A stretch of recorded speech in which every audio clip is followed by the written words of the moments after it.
Capítulo 1. Fue el año 1590. Invierno. Austria quedaba muy lejos del mundo y dormía. Para Austria era todavía el medioevo, y prometía seguir siéndolo siempre. Ciertas personas retrocedían incluso siglos y siglos, asegurando que en el reloj de la inteligencia y del espíritu se hallaba Austria todavía en la edad de la fe. Pero lo decían como un elogio, no como un menosprecio, y en este sentido lo tomaban los demás, sintiéndose muy orgullosos del mismo. Lo recuerdo perfectamente, a pesar de que yo solo era un muchacho, y recuerdo también el placer que me producía. Sí, Austria quedaba lejos del mundo y dormía. Y nuestra aldea se hallaba en el centro mismo de aquel sueño, puesto que caía en el centro mismo de Austria.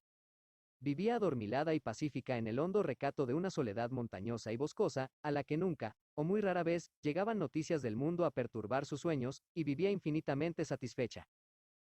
Delante de la aldea se deslizaba un río tranquilo, en cuya superficie se dibujaban las nubes y los reflejos de los pontones arrastrados por la corriente y las lanchas que transportaban piedra. Detrás de la aldea se alzaba una ladera llena de arbolado, hasta el pie mismo de un altísimo precipicio. En lo alto del precipicio se alzaba ceñudo un enorme castillo, con su larga hilera de torres y de baluartes revestidos de hiedras. Al otro lado del río, a una legua hacia la izquierda, se extendía una ondulante confusión de colinas revestidas de bosque y rasgadas por serpenteantes cañadas en las que jamás penetraba el sol.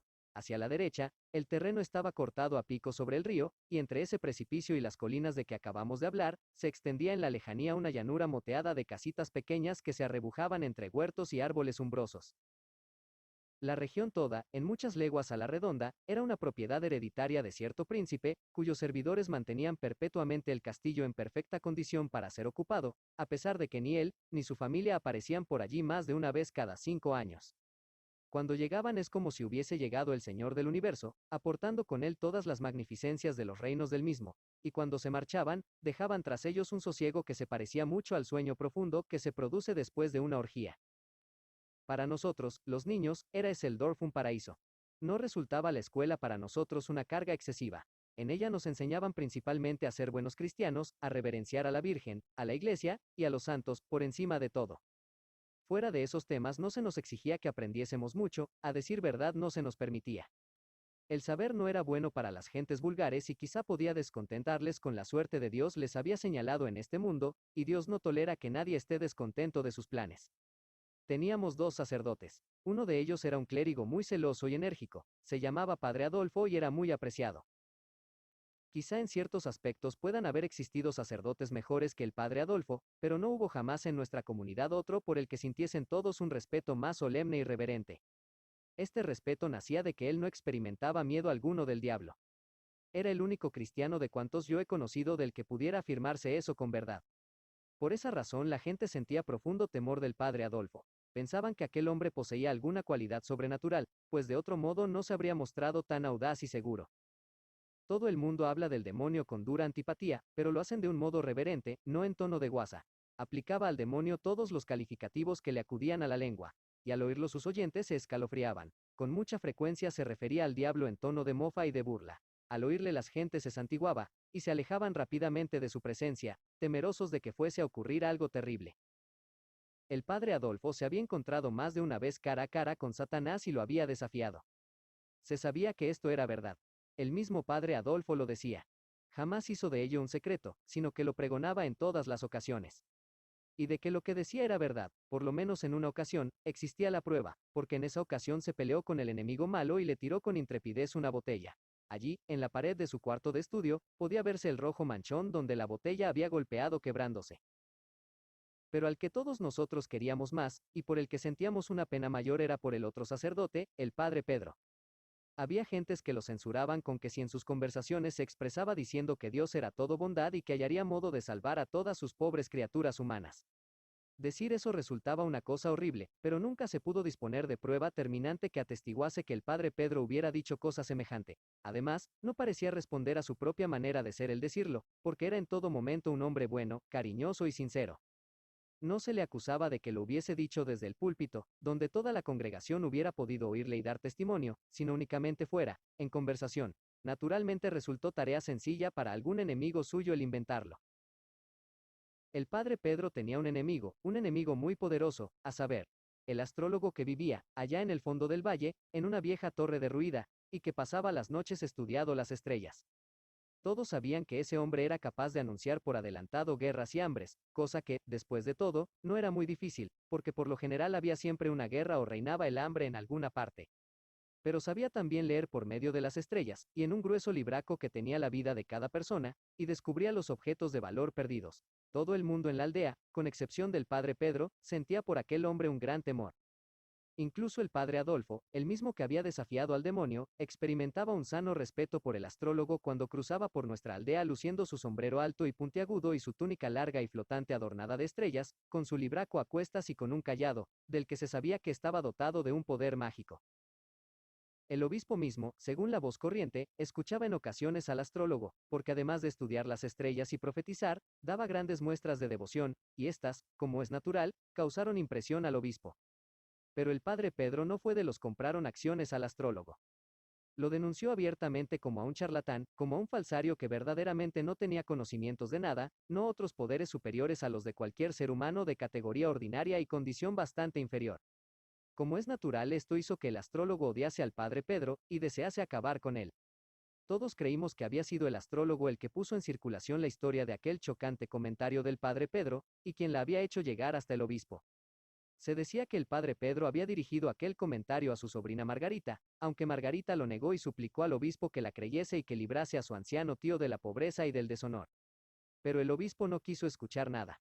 Suspendió indefinidamente al padre Pedro, aunque no llevó la cosa hasta excomulgarlo con solo la declaración de un testigo. Nuestro padre Pedro llevaba ya un par de años fuera, y el otro sacerdote nuestro, el padre Adolfo, estaba al cargo de su rebaño. Aquellos habían sido años duros para el anciano sacerdote y para Margarita. Ambos habían sido muy queridos, pero eso cambió, como es natural, cuando cayeron bajo la sombra del ceño obispal. Muchos de sus amigos se apartaron de ellos por completo y los demás se mostraron fríos y alejados. Margarita era, al ocurrir el doloroso suceso, una encantadora muchacha de 18 años. Tenía la cabeza mejor de la aldea, y en esa cabeza más cosas que nadie. Enseñaba el arpa y se ganaba, gracias a sus propias habilidades, lo que necesitaba para vestir y para dinero de bolsillo. Pero sus alumnos la fueron abandonando uno tras otro. Cuando se celebraban bailes y reuniones entre los jóvenes de la aldea, la olvidaban. Los mozos se abstuvieron de ir a su casa, todos menos uno, Guillermo Medlin, y este bien podía haber dejado de ir. Ella y su tío se sintieron tristes y desorientados por aquel abandono y deshonor, desapareciendo de sus vidas el resplandor del sol. Las cosas fueron empeorando cada vez más durante los 2 años. Las ropas se iban ajando, el pan resultaba cada vez más duro de ganar. Y había llegado ya el fin de todo. Salomón a Isaacs les había prestado el dinero que creyó conveniente con la garantía de la casa, y en este momento les había avisado que al día siguiente se quedaría con la propiedad. Capítulo 2. Éramos 3 los muchachos que andábamos siempre juntos. Habíamos andado así desde la cuna, porque nos tomamos mutuamente cariño desde el principio, y ese afecto se fue haciendo más profundo, a medida que pasaban los años. Nicolás Barman, hijo del juez principal del pueblo. Seppi Wollmayer, hijo del dueño de la hostería principal, la del Ciervo de Oro, que disponía de un bello jardín, con árboles umbrosos que llegaban hasta la orilla del río, teniendo además lanchas de placer para alquilar. El tercero era yo, Teodoro Fischer, hijo del organista de la iglesia, director también de los músicos de la aldea, profesor de violín, compositor, cobrador de tasas del ayuntamiento, sacristán, y un ciudadano útil de varias maneras y respetado por todos. Nosotros no sabíamos las colinas y los bosques tan bien, como pudieran sabérselas los pájaros, porque, siempre que disponíamos de tiempo, andábamos vagando por ellos, o por lo menos, siempre que no estábamos nadando, paseando en lancha o pescando, o jugando sobre el hielo, o deslizándonos colina abajo. Además, teníamos libertad para correr por el parque del castillo, cosa que tenían muy pocos. Ello se debía a que éramos los niños mimados del más viejo servidor que había en el castillo, de Félix Brandt. Con frecuencia íbamos allí por las noches para oírle hablar de los viejos tiempos y de cosas extrañas, para fumar con él, porque él nos enseñó a fumar, y para tomar café. Aquel hombre había servido en las guerras, y se encontró en el asedio de Viena. Allí, cuando los turcos fueron derrotados y puestos en fuga, encontraron entre el botín sacos de café, y los prisioneros turcos explicaron sus cualidades y la manera de hacer con ese producto una bebida agradable. Desde entonces siempre tenía café consigo, para beberlo él y también para dejar atónitos a los ignorantes. Cuando había tormenta, nos guardaba a su lado toda la noche, y mientras en el exterior tronaba y relampagueaba, él nos contaba historias de fantasmas y de toda clase de horrores, de batallas, asesinatos, mutilaciones y cosas por el estilo, de manera que encontrábamos en el interior del castillo un refugio agradable y acogedor. las cosas que nos contaba eran casi todas ellas producto de su propia experiencia. Él había visto en otro tiempo muchos fantasmas, brujas y encantadores. En cierta ocasión se perdió en medio de una furiosa tormenta, a medianoche y entre montañas. A la luz de los relámpagos había visto bramar con el trueno al cazador salvaje, seguido de sus perros fantasmales por entre la masa de nubes arrastrada por el viento. Vio también en cierta ocasión un incubo, y varias veces al gran vampiro que chupa la sangre del cuello de las personas mientras están dormidas, abanicándolas suavemente con sus alas, a fin de mantenerlas amodorradas hasta que se mueren. Nos animaba a que no sintiésemos temor de ciertas cosas sobrenaturales como son los fantasmas, asegurándonos que no hacían daño a nadie, limitándose a vagar de una parte a otra porque se encontraban solos y afligidos y sentían necesidad de que los mirasen con cariño y compasión. Andando el tiempo aprendimos a no sentir temor, y llegamos incluso a bajar con él, durante la noche, a la cámara embrujada que había en las mazamorras del castillo. El fantasma se nos apareció solo una vez, cruzó por delante de nosotros en forma muy mortecina para la vista, y flotó sin hacer ruido por los aires. Luego desapareció. Félix nos tenía tan bien adiestrados que casi ni temblamos. Nos dijo que en ocasiones se le acercaba el fantasma durante la noche, y le despertaba pasándole su mano fría y viscosa por la cara, pero no le causaba daño alguno. Lo único que buscaba es simpatía, y que supiesen que estaba allí. Pero lo más extraño de todo resultaba que Félix había visto ángeles, ángeles auténticos bajados del cielo, y que había conversado con ellos. Esos ángeles no tenían alas, iban vestidos y hablaban, miraban y accionaban exactamente igual que una persona corriente, y no los habría tomado usted por ángeles, a no ser por las cosas asombrosas que ellos hacían y que un ser mortal no hubiera podido hacer, y por el modo súbito que tenían de desaparecer mientras se estaba hablando con ellos, lo que tampoco sería capaz de hacer ningún ser mortal. Nos aseguró que eran agradables y alegres, y no tétricos y melancólicos, como los fantasmas. Fue después de una charla de esa clase, cierta noche de mayo, cuando a la mañana siguiente nos levantamos y nos desayunamos abundantemente con él, para acto continuo bajar, cruzar el puente y dirigirnos a lo alto de las colinas a la izquierda, hasta una cubierta de árboles que constituía el lugar preferido por nosotros. Teníamos aún en la imaginación aquellos relatos extraños, y nuestro ánimo se hallaba impresionado por ellos, cuando nos tumbamos sobre el césped para descansar a la sombra. Fumar y hablar de todo ello. Pero no pudimos fumar, porque nuestro poco cuidado nos había hecho dejar olvidados el pedernal y el acero. Al poco rato vimos venir hacia nosotros, caminando descuidadamente por entre los árboles, a un joven que se sentó en el suelo junto a nosotros y empezó a hablarnos amistosamente como si nos conociese. Pero no le contestamos, porque era forastero y nosotros no estábamos acostumbrados a tratar con forasteros, sintiendo cortedad delante de ellos. Venía ataviado con ropas nuevas y de buena calidad.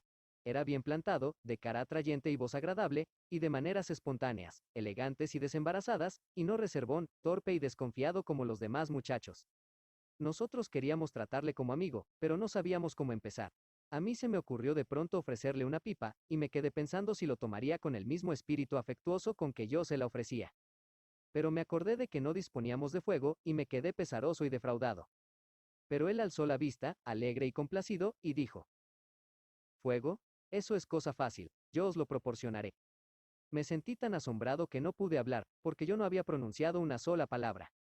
Agarró la pipa entre sus manos y sopló en ella. El tabaco brilló al rojo y se alzaron del mismo espirales de humo azul.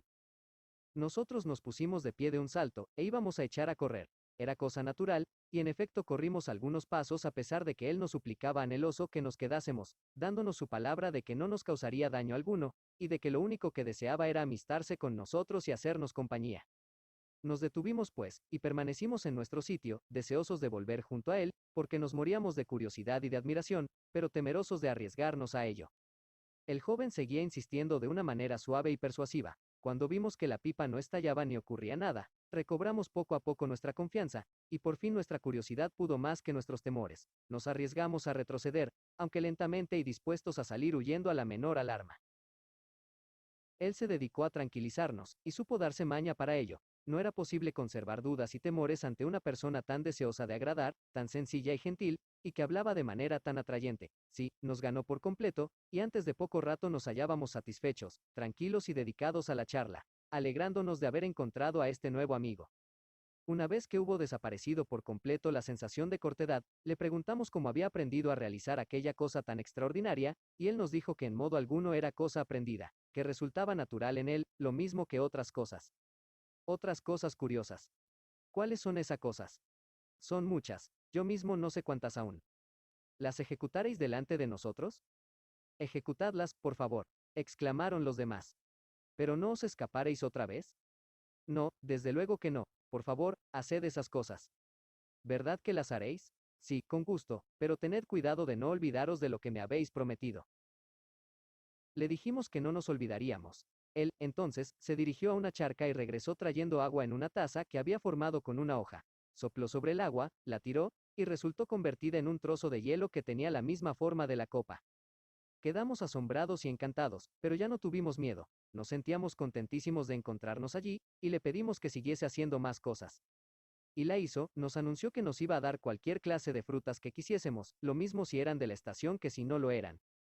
Todos nosotros gritamos a una. Naranjas. Manzanas. Uvas. Las tenéis dentro de vuestros bolsillos, dijo, y era cierto.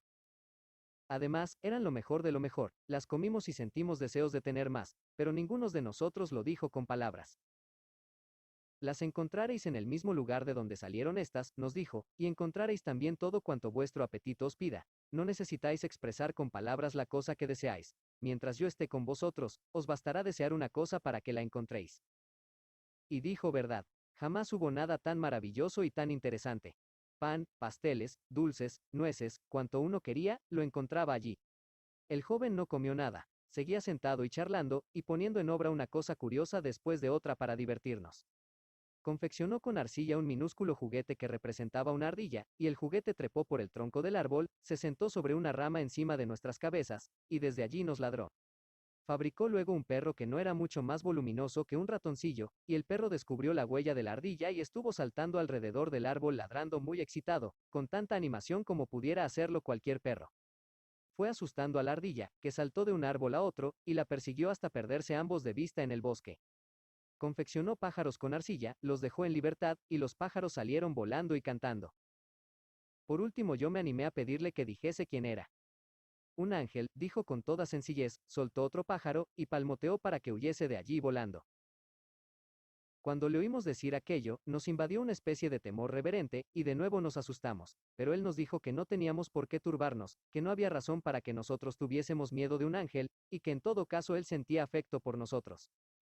Siguió charlando con tanta sencillez y naturalidad como hasta entonces. Mientras hablaba confeccionó una multitud de hombrecitos y mujercitas del tamaño de un dedo, y todas esas figuras se pusieron a trabajar con gran diligencia, limpiando e igualando un espacio de terreno de 2 varas cuadradas en el césped. Luego empezaron a construir en ese espacio de terreno un castillito muy ingenioso. Las mujeres preparaban el mortero y lo subían a los andamios en cacerolas que llevaban sobre sus cabezas tal como han venido haciéndolo siempre nuestras mujeres trabajadoras. Los hombres colocaban hileras de ladrillos. 500 de aquellos hombres de juguete hormigueaban de un lado para otro trabajado con actividad y enjugándose el sudor de la cara con tanta naturalidad como los hombres de carne y hueso.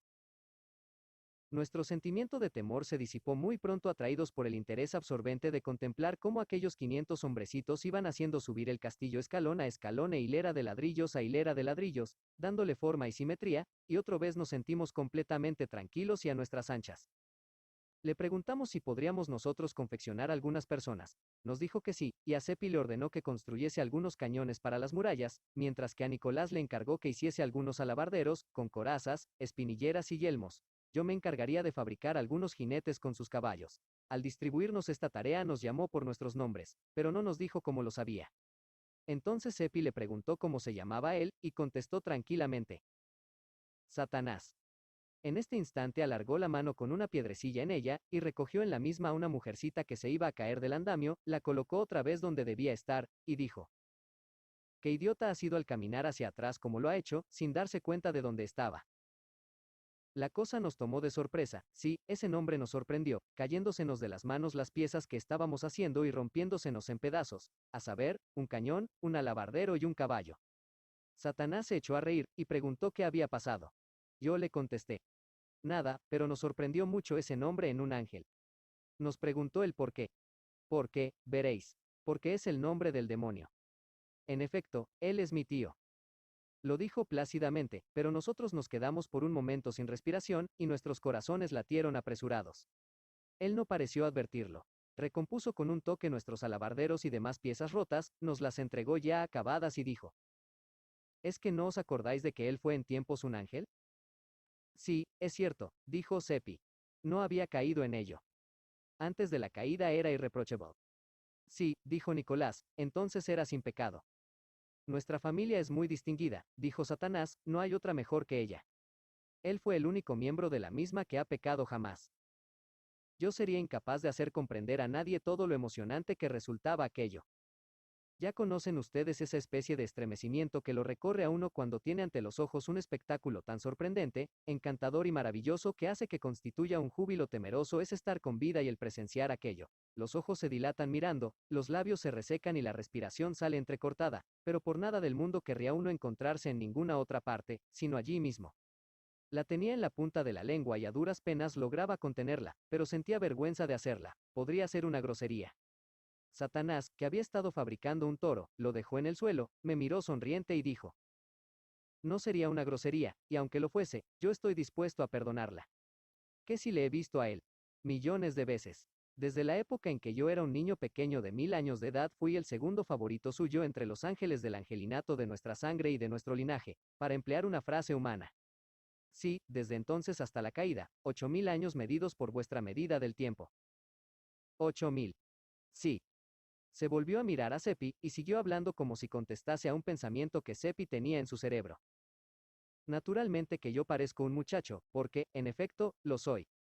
Lo que vosotros llamáis tiempo es entre nosotros una cosa muy amplia. Se necesita un grandísimo espacio de tiempo para que un ángel llegue a su madurez. Surgió en mi cerebro una pregunta, y él se volvió hacia mí y me contestó. Tengo 16.000 años, contando como vosotros contáis. Luego se volvió hacia Nicolás y dijo: la caída no me afectó a mí, ni a ninguno más de mis parientes. Fue únicamente aquel cuyo nombre llevo yo quien comió del fruto del árbol y quien luego hizo comer del mismo, con engaños, al hombre y a la mujer. Nosotros, los demás, seguimos ignorando el pecado. Somos incapaces de pecar, vivimos sin mancha alguna, y permaneceremos siempre en semejantes estado. Nosotros. En este momento se enzarzaron en una pelea dos de los pequeños trabajadores y se lanzaron el uno al otro maldiciones y tacos con sus vocecitas que parecía zumbidos de abejorro. Llegaron luego a las manos y corrió la sangre. Por último se enzarzaron en una lucha a vida o muerte. Satanás extendió la mano, los aplastó con los dedos, los dejó sin vida, los tiró lejos de sí, se limpió la sangre de los dedos con el pañuelo y siguió hablando en el punto en que lo había dejado. Nosotros no podemos hacer el mal, y ni siquiera estamos capacitados para hacerlo, porque ignoramos en qué consiste el mal. Aquellas palabras sonaban de un modo extraño en semejantes circunstancias, pero nosotros apenas reparamos en ello, porque estábamos doloridos y aterrados ante el asesinato temerario que acababa de cometer, porque asesinato era en toda la extensión de la palabra, sin paliativo ni excusa, porque aquellos hombres no le habían faltado de ninguna manera. Nos afligió mucho, porque lo amábamos, y nos había parecido un joven muy noble, hermoso y generoso, y habíamos creído honradamente que era un ángel. Y ahora la veíamos cometer una acción tan cruel como aquella. ¿Cómo lo rebajaba a nuestra vista, teniendo como habíamos tenido tanto orgullo de él? Siguió hablando como si nada hubiera ocurrido, contándonos sus viajes y las cosas de interés que había visto en los enormes mundos de nuestros sistemas solares y en los de otros sistemas solares alejadísimos en los más remoto del espacio, y las costumbres de los seres inmortales que habitan en ellos. Nos fascinó, nos hechizó, nos encantó a pesar de la escena lamentable que teníamos delante de los ojos, porque las esposas de los hombrecitos muertos habían descubierto sus cuerpos aplastados y deformados. Y lloraban sobre ellos, sollozando y lamentándose, mientras un sacerdote, arrodillado y con las manos cruzadas sobre el pecho, rezaba. Se congregaron a su alrededor muchedumbres y muchedumbres de amigos doloridos, descubiertos con respeto y con las cabezas desnudas inclinadas. A muchos de ellos les corrían las lágrimas por la cara, pero Satanás no prestó atención a aquella escena hasta que el ligero ruido de los sollozos y de los rezos empezó a molestarle. Entonces alargó la mano, levantó con ella la pesada tabla que servía de asiento en nuestro columpio y la dejó caer con fuerza, aplastando a toda aquella gente contra la tierra lo mismo que si se hubiese tratado de otras tantas moscas, y siguió hablando con la misma naturalidad. Un ángel y había matado a un sacerdote. Un ángel que desconocía la manera de hacer el mal y que aniquilaba a sangre fría a centenares de pobres hombres y mujeres indefensos que ningún daño le habían hecho a él jamás. Nos sentimos enfermos ante aquella hazaña espantosa, pensando que ninguna de aquellas pobres criaturas se hallaba preparada a bien morir, salvo el sacerdote, porque ninguna de ellas había tenido la ocasión en su vida de oír la Santa Misa y de ver una iglesia. Y nosotros éramos testigos de aquello. Nosotros habíamos visto cometer aquellos asesinatos, y nuestro deber era denunciarlos y dejar que la ley siguiera su curso. Pero él siguió hablando sin interrupción y puso en obra sus encantamientos otra vez sobre nosotros con aquella música fatal de su voz. Nos hizo olvidarlo todo. No podíamos hacer otra cosa que escucharle, sentir amor por él, sentirnos esclavos suyos y dejar que hiciese con nosotros lo que él quisiese. Nos emborrachó con el gozo de estar en su compañía, de mirar dentro del cielo de sus ojos, de sentir el éxtasis que nos corría por las venas al contacto de su mano. Capítulo 3. El forastero lo había visto todo, había estado en todas partes, lo sabía todo y no se olvidaba de nada.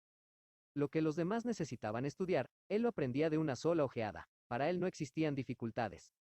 Y cuando hablaba de las cosas las hacía vivir delante de usted. Él había visto nacer el mundo. Él había visto crear a Adán. Él había visto a Sansón agarrarse de las columnas y reducir a ruinas el templo a su alrededor. Él había visto la muerte de César. Él nos contó la vida que se llevaba en el cielo. Él había visto a los condenados retorciéndose en las olas de fuego del infierno. Él nos hizo ver todas esas cosas, porque parecía que nos encontrásemos en el lugar mismo donde habían ocurrido, contemplándolas con nuestros propios ojos. Además, nosotros las sentíamos, pero no advertíamos señal alguna de que fuesen para el narrador otra cosa que simples entretenimientos. Aquellas visiones del infierno, aquellos pobres niños, mujeres, muchachas, mozos y hombres vociferando y suplicando angustiados. Nosotros casi no podíamos aguantarlo, pero él se mostraba tan impasible como si se hubiese tratado de otras tantas ratas de juguete caídas en un fuego artificial. Y siempre que hablaba de los hombres y mujeres que vivían aquí, en la tierra, y de lo que hacían, aun hablando de sus actos más grandiosos y sublimes, nosotros nos sentíamos secretamente avergonzados, porque de sus maneras se deducía que para él eran esos hombres y mujeres, y sus actos, cosas de muy poca importancia. A veces uno llegaba a creer que estaba hablando de insectos. En una ocasión llegó a decir, con estas mismas palabras, que los que vivíamos aquí abajo éramos para él gentes muy importantes, a pesar de que éramos torpes, ignorantes, triviales, engreídos, llenos de enfermedades y de raquitismo y completamente ruines, pobres y sin valor alguno. Lo dijo como la cosa más corriente, sin amargura, como una persona pudiera hablar de ladrillos, abonos o de cualquier otra cosa que no tuviese trascendencia ni sentimientos. Yo me daba cuenta de que él no quería molestar, pero para mis adentros lo califiqué de manera bastante ruda de expresarse. ¿Ruda? Dijo él. Esto es simplemente la verdad, y el decir la verdad es tener buenas maneras. Las maneras son una ficción. Ya está terminado el castillo. ¿Os gusta? A cualquiera le hubiera gustado por fuerza. Resultaba encantador a la vista, era fino y elegante, inteligentemente perfecto en todos sus detalles, hasta en las banderitas que ondeaban desde las torres. Satanás dijo que ahora teníamos que poner en posición la artillería, situando los alabarderos y haciendo un despliegue de la caballería. Los hombres y caballos fabricados por nosotros eran espectáculo digno de verse, y no se parecían en nada a lo que nosotros nos habíamos propuesto, lo cual no es extraño, porque no nos habíamos practicado en la fabricación de tales cosas. Satanás dijo que nunca los había visto peores. Cuando él los tocó y les dio vida, resultaba sencillamente ridícula la manera que tenían de actuar, porque sus piernas no eran de largura uniforme. Giraban y se caían de bruces como si estuvieran borrachos, poniendo en peligro la vida de todos los demás que había a su alrededor, hasta que por último quedaron tumbados en el suelo, sin poder valerse y dando patadas. Aquel espectáculo nos hizo reír a todos, aunque era cosa vergonzosa de ver. Se cargaron los cañones con tierra para disparar salvas, pero se hallaban tan torcidos y mal fabricados que volaron en pedazos al hacerse el disparo, matando a algunos artilleros y dejando inútiles a otros. Satanás dijo que si nos agradaba, podría ofrecernos ahora una tempestad y un terremoto, pero que era imprescindible que nos apartásemos un trecho, a fin de situarnos fuera de peligro. Quisimos que se apartasen también los hombrecitos, pero él nos contestó que no nos preocupásemos por ellos, que no tenían importancia, que si los necesitábamos, podríamos fabricar más en otro momento. Comenzó a cernerse sobre el castillo una pequeña nube tormentosa, brotaron relámpagos y truenos en miniatura, el suelo empezó a estremecerse, el viento sopló y silbó, cayó la lluvia y toda aquella gente corrió en tropel a buscar refugio en el castillo.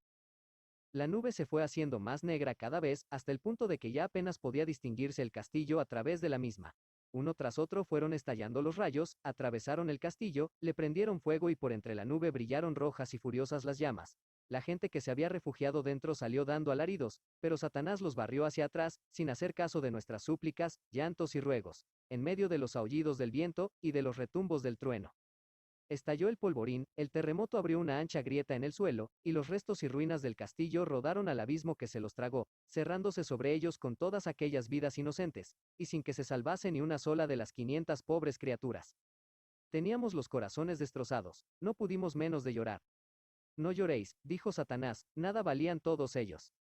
Pero es que todos han ido al infierno. Eso no importa, podemos hacer muchísimos más. Fue inútil que intentásemos conmoverlo. Era evidente que carecía por completo de sentimiento y que no conseguía comprendernos. Él, en cambio, estaba entusiasmado, y tan alegre como si aquello fuera una boda y no una degollina infernal. Se sentía además inclinado a que nosotros compartiésemos su estado de ánimo y como es natural, su magia logró ver cumplido su deseo. Aquello no era una dificultad para él, lograba hacer de nosotros lo que quería. Al poco rato nosotros bailábamos encima de aquel sepulcro, mientras él tocaba un instrumento desconocido y dulcísimo que sacó del bolsillo. En cuanto a la música, quizá no haya otra parecida, excepto en el cielo, y de allí la había traído él según nos dijo. Lo volvía a uno loco de placer. No podíamos apartar de aquel joven nuestros ojos, y las miradas que de nuestros ojos salía procedían de nuestros corazones, y su lenguaje mudo equivalía a una adoración. También el baile lo trajo del cielo, y tenía la bienaventuranza del paraíso. Al rato dijo que tenía que salir a hacer una gestión. Pero aquella idea se nos hizo a nosotros insoportable. Nos aferramos a él, y le suplicamos que siguiese con nosotros donde estaba. Esto le agradó, y nos lo dijo, asegurándonos que no se marcharía todavía y que esperaría un poco más, de modo que podíamos sentarnos y hablar algunos minutos. Nos dijo que el único nombre de verdad que él tenía era el de Satanás, pero que deseaba ser conocido únicamente de nosotros por él mismo. Había elegido otro nombre para que lo llamásemos con él cuando estaban presentes otras personas. Era un nombre vulgar, como cualquiera de los que lleva la gente, Felipe Traum. Qué raro y qué pobre sonaba para un ser como aquel. Pero era una decisión suya, y nada dijimos, aquello bastaba. Aquel día habíamos visto prodigios. Mis pensamientos comenzaron a darle vueltas a la satisfacción que sería para mí el relatar todo aquello cuando volviese a casa, pero Satanás vio mis pensamientos y dijo: No, todos estos asuntos han de quedar secretos entre nosotros cuatro. No me importa que intentéis contarlos, si así os place, pero yo protegeré vuestras lenguas y no escapará nada relacionado con el secreto. Aquello era una desilusión, pero no podía remediarse, y nos costó algunos suspiros. Permanecimos conversando agradablemente, él leía nuestros pensamientos y contestaba a ellos. A mí me pareció que era esa la maravilla más grande de todas cuantas él había hecho, pero interrumpió mis meditaciones y dijo: No, para ti resulta maravilloso, pero no para mí. Yo no me hallo sujeto a las condiciones humanas. Sé medir y comprender las debilidades de los hombres, porque las he estudiado, pero no tengo ninguna de ellas. Mi carne no es real, a pesar de que parezca consistente a vuestro tacto. Mis vestidos no tienen realidad. Yo soy un espíritu. El padre Pedro viene, nos volvimos a mirar pero no vimos a nadie. Todavía él no está a la vista, pero enseguida le veréis. ¿Le conoces a él, Satanás? No. ¿No querrás hablarle cuando llegue? No es un hombre ignorante y de pocas luces como nosotros, y le gustará mucho hablar contigo. ¿Lo harás? En otra ocasión sí, pero no ahora. Dentro de un momento tendré que ir a realizar un encargo. Allí está ya, podéis verle. Permaneced sentados y no digáis nada. Alzamos la vista y descubrimos al padre Pedro, que se acercaba por entre los castaños. Nosotros tres nos hallábamos sentados juntos en el césped, y Satanás frente a nosotros en el camino. El padre Pedro se acercó lentamente con la cabeza agachada, meditando, y se detuvo a un par de varas de nosotros. Se quitó el sombrero, sacó del mismo un pañuelo de seda y se enjugó la cara, pareciendo como si fuera a hablarnos, pero no lo hizo. Luego murmuró: Yo no sé qué es lo que me ha traído aquí. Tengo la impresión de que hace un minuto me hallaba en mi despacho, aunque supongo que debo estar soñando por espacio de una hora y que hice todo este trecho sin darme cuenta, porque, en estos tiempos de dificultades, ya no soy el mismo. Después de eso siguió moviendo la boca en silencio, como hablando consigo mismo, y avanzó por el sendero a través de Satanás, como si allí no hubiera nadie. Al ver aquello se nos cortó la respiración. Sentimos impulsos de gritar, como suele hacerse casi siempre que ocurre una cosa sobresaltadora, pero un algo misterioso nos contuvo y permanecimos callados, aunque con la respiración más apresurada. Luego los árboles ocultaron, después de unos momentos, al padre Pedro, y Satanás dijo: Tal como os lo dije. Yo soy únicamente espíritu. Sí, ahora lo vemos, dijo Nicolás, pero nosotros no somos espíritus. Es evidente que él no te vio, pero también nosotros le resultamos invisibles, porque nos miró y pareció que no nos veía. En efecto, ninguno de nosotros fue visible para él, porque yo lo quise así. Aquella parecía casi demasiado grande para ser cierto. Me refiero a que estuviésemos, en efecto, presenciando cosas tan novelescas y maravillosas, y el que no fuese todo un sueño. Y allí seguía él, sentado, con el aspecto exterior de cualquier otra persona, completamente natural, sencillo, encantador y chachareando otra vez lo mismo que antes.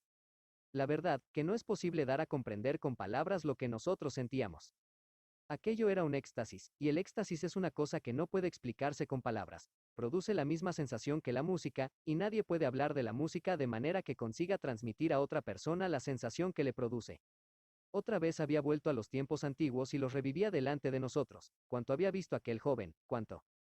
Solo el mirarle y el imaginarse la sensación que había de producir el tener a espaldas de uno tantísima experiencia, resultaba cosa de asombro. Pero con aquello se sentía uno mismo dolorosamente trivial, lo mismo que una criatura de un solo día, y además de un día brevísimo y mezquino. Y él no nos decía nada que pudiera levantar nuestro orgullo desfalleciente. No, no nos decía ni una sola palabra. Hablaba siempre de los hombres con la misma indiferencia de siempre, como quien habla de ladrillos, de montones de abono y cosas por el estilo. Se veía que para él no tenían importancia alguna, ni en un sentido ni en otro. Saltaba a la vista que él no quería lastimarnos, lo mismo que nosotros no tenemos intención de ofender a un ladrillo cuando lo menospreciamos. Nada significan para a nosotros las emociones de un ladrillo. Jamás se nos ocurre pensar si las tiene o no las tiene. En cierta ocasión en que amontonaba a los reyes, conquistadores, poetas, profetas, piratas y mendigos más ilustres, todos revueltos, igual que ladrillos en una pila, yo me sentí, impulsado por la vergüenza, a decir algo a favor del hombre, y le pregunté por qué razón establecía él una diferencia tan grande entre los hombres y su propia persona. Tuvo que forcejear un instante con hallar la contestación, pareciendo que no comprendía cómo era posible que yo le plantease una cuestión tan extraordinaria. Por fin dijo: ¿la diferencia entre el hombre y yo? ¿La diferencia entre un mortal y un inmortal? ¿Entre una nube y un espíritu? Echó mano a un piojillo de madera que reptaba por un pedazo de corteza. ¿Qué diferencia existe entre César y esto? Yo contesté: no es posible comparar cosas que por su naturaleza y por el intervalo que los separa resultan incomparables. Tú mismo has contestado a tu pregunta, dijo. Ampliaré la contestación. El hombre fue hecho del barro. Yo mismo vi hacerlo. Yo no he sido creado del barro. El hombre es un museo de enfermedades, una residencia de impurezas. Llega hoy y mañana ha desaparecido. Empieza como barro y acaba como hedor. Yo soy de la aristocracia de los imperecederos. Y el hombre tiene el sentido moral. ¿Comprendéis? Él tiene el sentido moral. Esto solo sería suficiente de por sí, para establecer una diferencia entre nosotros. Se calló como si hubiese dejado dilucidado el asunto. Yo sentí dolor porque en aquel entonces solo tenía una idea confusa de lo que era el sentido moral. Sabía únicamente que los hombres estábamos orgullosos de poseerlo, y al oírle hablar de aquella manera sobre ese sentido, me noté lastimado. Tuve la misma sensación que una muchacha muy creída de que sus más preciados atavíos causan admiración y que oye de pronto a unos desconocidos que se están mofando de los mismos. Todos permanecimos callados un rato. Yo, por lo menos, me sentía deprimido. Satanás empezó a charlar otra vez, y lo hizo enseguida de manera tan chispeante, tan alegre y tan vivaz, que mi ánimo volvió a reanimarse una vez más. Dijo algunas cosas muy agudas que nos arrancaron una tempestad de carcajadas. Y cuando nos contaba lo de aquella vez en que Sansón ató antorchas encendidas a la cola de las zorras y las soltó por los sembrados de maíz de los filisteos, mientras él permanecía sentado en una cerca dándose palmadas en los muslos y riéndose de tal manera que le corrían las lágrimas por los carrillos, hasta el punto de perder su equilibrio y caerse de la cerca, el recuerdo de esa escena le arrancó a él también una carcajada. Y nosotros pasamos un rato encantador y delicioso. Poco después dijo: ahora me marcho a hacer mi encargo. No te marches, dijimos todos nosotros. No te marches, quédate con nosotros, porque ya no regresarás. Sí regresaré, os doy mi palabra. ¿Cuándo? ¿Esta noche? Dinos cuándo. No pasará mucho tiempo, ya lo veréis. Nosotros te queremos. Y yo a vosotros. Como prueba de ello os voy a hacer una exhibición que será digna de verse. Por regla general cuando yo me marcho me limito a desvanecerme, pero ahora voy a disolverme a mí mismo de manera que veáis vosotros cómo ocurre. Se puso en pie y la cosa se realizó rápidamente. Se fue adelgazando y adelgazando, hasta quedar convertido en un globito de espuma de jabón. Por toda su superficie jugueteaban y relampagueaban los delicados colores iridiscentes de la burbuja, y junto a ellos se distinguía ese dibujo parecido al armazón de una ventana que se distingue siempre sobre el globo de la burbuja de jabón. Todos habréis visto a una de esas burbujas dar en la alfombra y rebotar con ligereza 2 o 3 veces antes de estallar. Eso fue lo que él hizo. Dio un salto, tocó el césped, dio otro salto, siguió adelante flotando, tocó otra vez, y así sucesivamente, hasta que, de pronto, ¡pof!, estalló y ya no se vio nada. Fue un espectáculo extraordinario y digno de verse. Nosotros no pronunciamos una sola palabra, sino que permanecimos sentados llenos de asombro, como en un sueño, y parpadeando. Por último, Seppi se levantó y exclamó suspirando dolorosamente: me imagino que nada de cuanto hemos visto ha ocurrido en realidad. Nicolás suspiró y dijo más o menos lo mismo. Yo me sentí desdichado oyéndoles hablar de ese modo, porque expresaban el mismo frío temor que yo tenía en mi alma. En ese momento vimos al pobre padre Pedro, que regresaba caminando lentamente con la cabeza inclinada, como buscando algo sobre el suelo. Cuando se encontró ya muy cerca de nosotros, alzó la vista, nos vio y dijo: ¿Hace mucho que estáis aquí, muchachos? Nada más que un ratito, padre. Pues entonces habréis llegado después de pasar yo, y quizá podáis ayudarme. ¿Vinisteis acaso por ese mismo sendero? Sí, padre. Perfectamente. También yo vine por este mismo sendero. He perdido mi bolsa. No contenía gran cosa, pero para mí es mucho, aun siendo poco, porque en la bolsa estaba cuanto yo poseía. Me imagino que vosotros no la habéis visto, ¿verdad? No, padre, pero le ayudaremos a usted a buscarla. Eso era lo que yo iba a pediros. Pero ¿cómo? Aquí está. Nosotros no la habíamos visto, sin embargo, allí estaba, en el sitio mismo que Satanás había ocupado cuando empezó a disolverse, si en efecto se disolvió y no fue todo pura ilusión. El padre Pedro la recogió y dio muestras de hallarse muy sorprendido. La bolsa es la mía, dijo, pero no su contenido. Esta bolsa está abultada, la mía estaba flaca, la mía era ligera, esta pesa mucho. La abrió, se hallaba atiborrada, hasta no poder más, de monedas de oro. El padre nos permitió mirarla hasta hartarnos. Desde luego que miramos, porque jamás habíamos visto hasta entonces tantas monedas juntas. Nuestras bocas se abrieron a un tiempo para decir: esto lo hizo Satanás. Pero no salieron de ellas palabra alguna. Estaba visto que no podíamos hablar lo que Satanás no quería que hablásemos, él mismo nos lo había dicho. ¿Sois vosotros quienes habéis hecho esto, muchachos? No pudimos menos de echarnos a reír, y él mismo se rió cuando pensó en lo disparatado de aquella pregunta. ¿Quién estuvo aquí?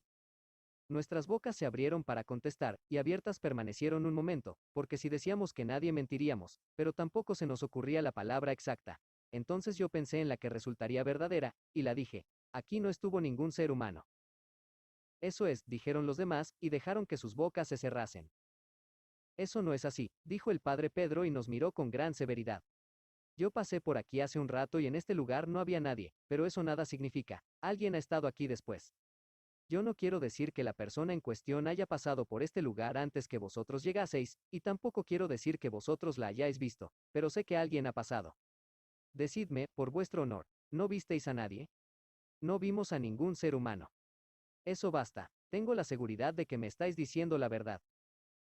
Empezó a contar el dinero sobre la senda, y nosotros puestos de rodillas le ayudamos ansiosamente a colocar las monedas en pequeños montones. Hay 1100 y pico de ducados.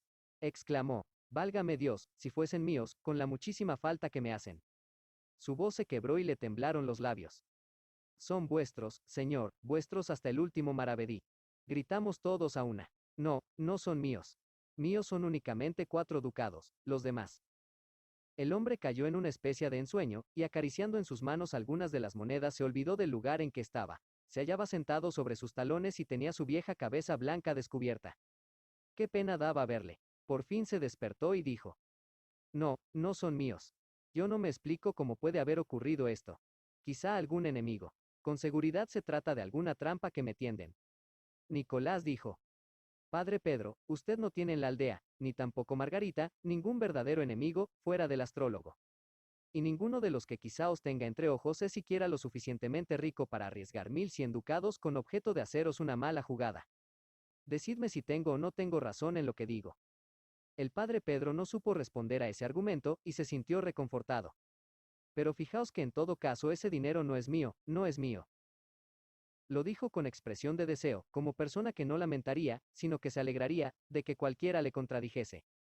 Es de usted, padre Pedro, y nosotros somos testigos. ¿Verdad que lo somos, muchachos? Sí, lo somos, y además lo sostendremos.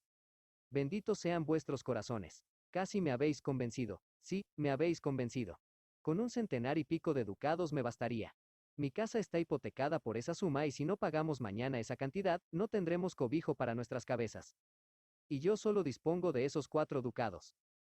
Son vuestros, todos los que hay en la bolsa hasta el último ardite, y estáis obligado a quedaros con ellos. Nosotros respondemos que todo ha ocurrido honradamente. ¿Verdad que sí, Teodoro? ¿Verdad que sí, Cepi? Nosotros contestamos que sí y Nicolás atiborró de nuevo la vieja bolsa con las monedas y obligó a su propietario a tomarlas. Entonces nos dijo que dispondría de 200 de aquellos ducados, porque su casa constituía garantía suficiente de esa cantidad y que el resto del dinero lo colocaría a interés hasta que apareciese el verdadero propietario, y que nosotros, por nuestra parte, tendríamos que firmarle un documento en el que constase cómo había llegado el dinero a su poder. Ese documento lo mostraría él a la gente de la aldea, como prueba de que no había salido él de sus dificultades por ningún medio deshonroso. Capítulo 4. Al día siguiente, cuando el padre Pedro pagó a Salomón a Isaac su deuda en oro, y dejó en sus manos, a interés, el resto del dinero, aquel hecho dio lugar a inmensos comentarios.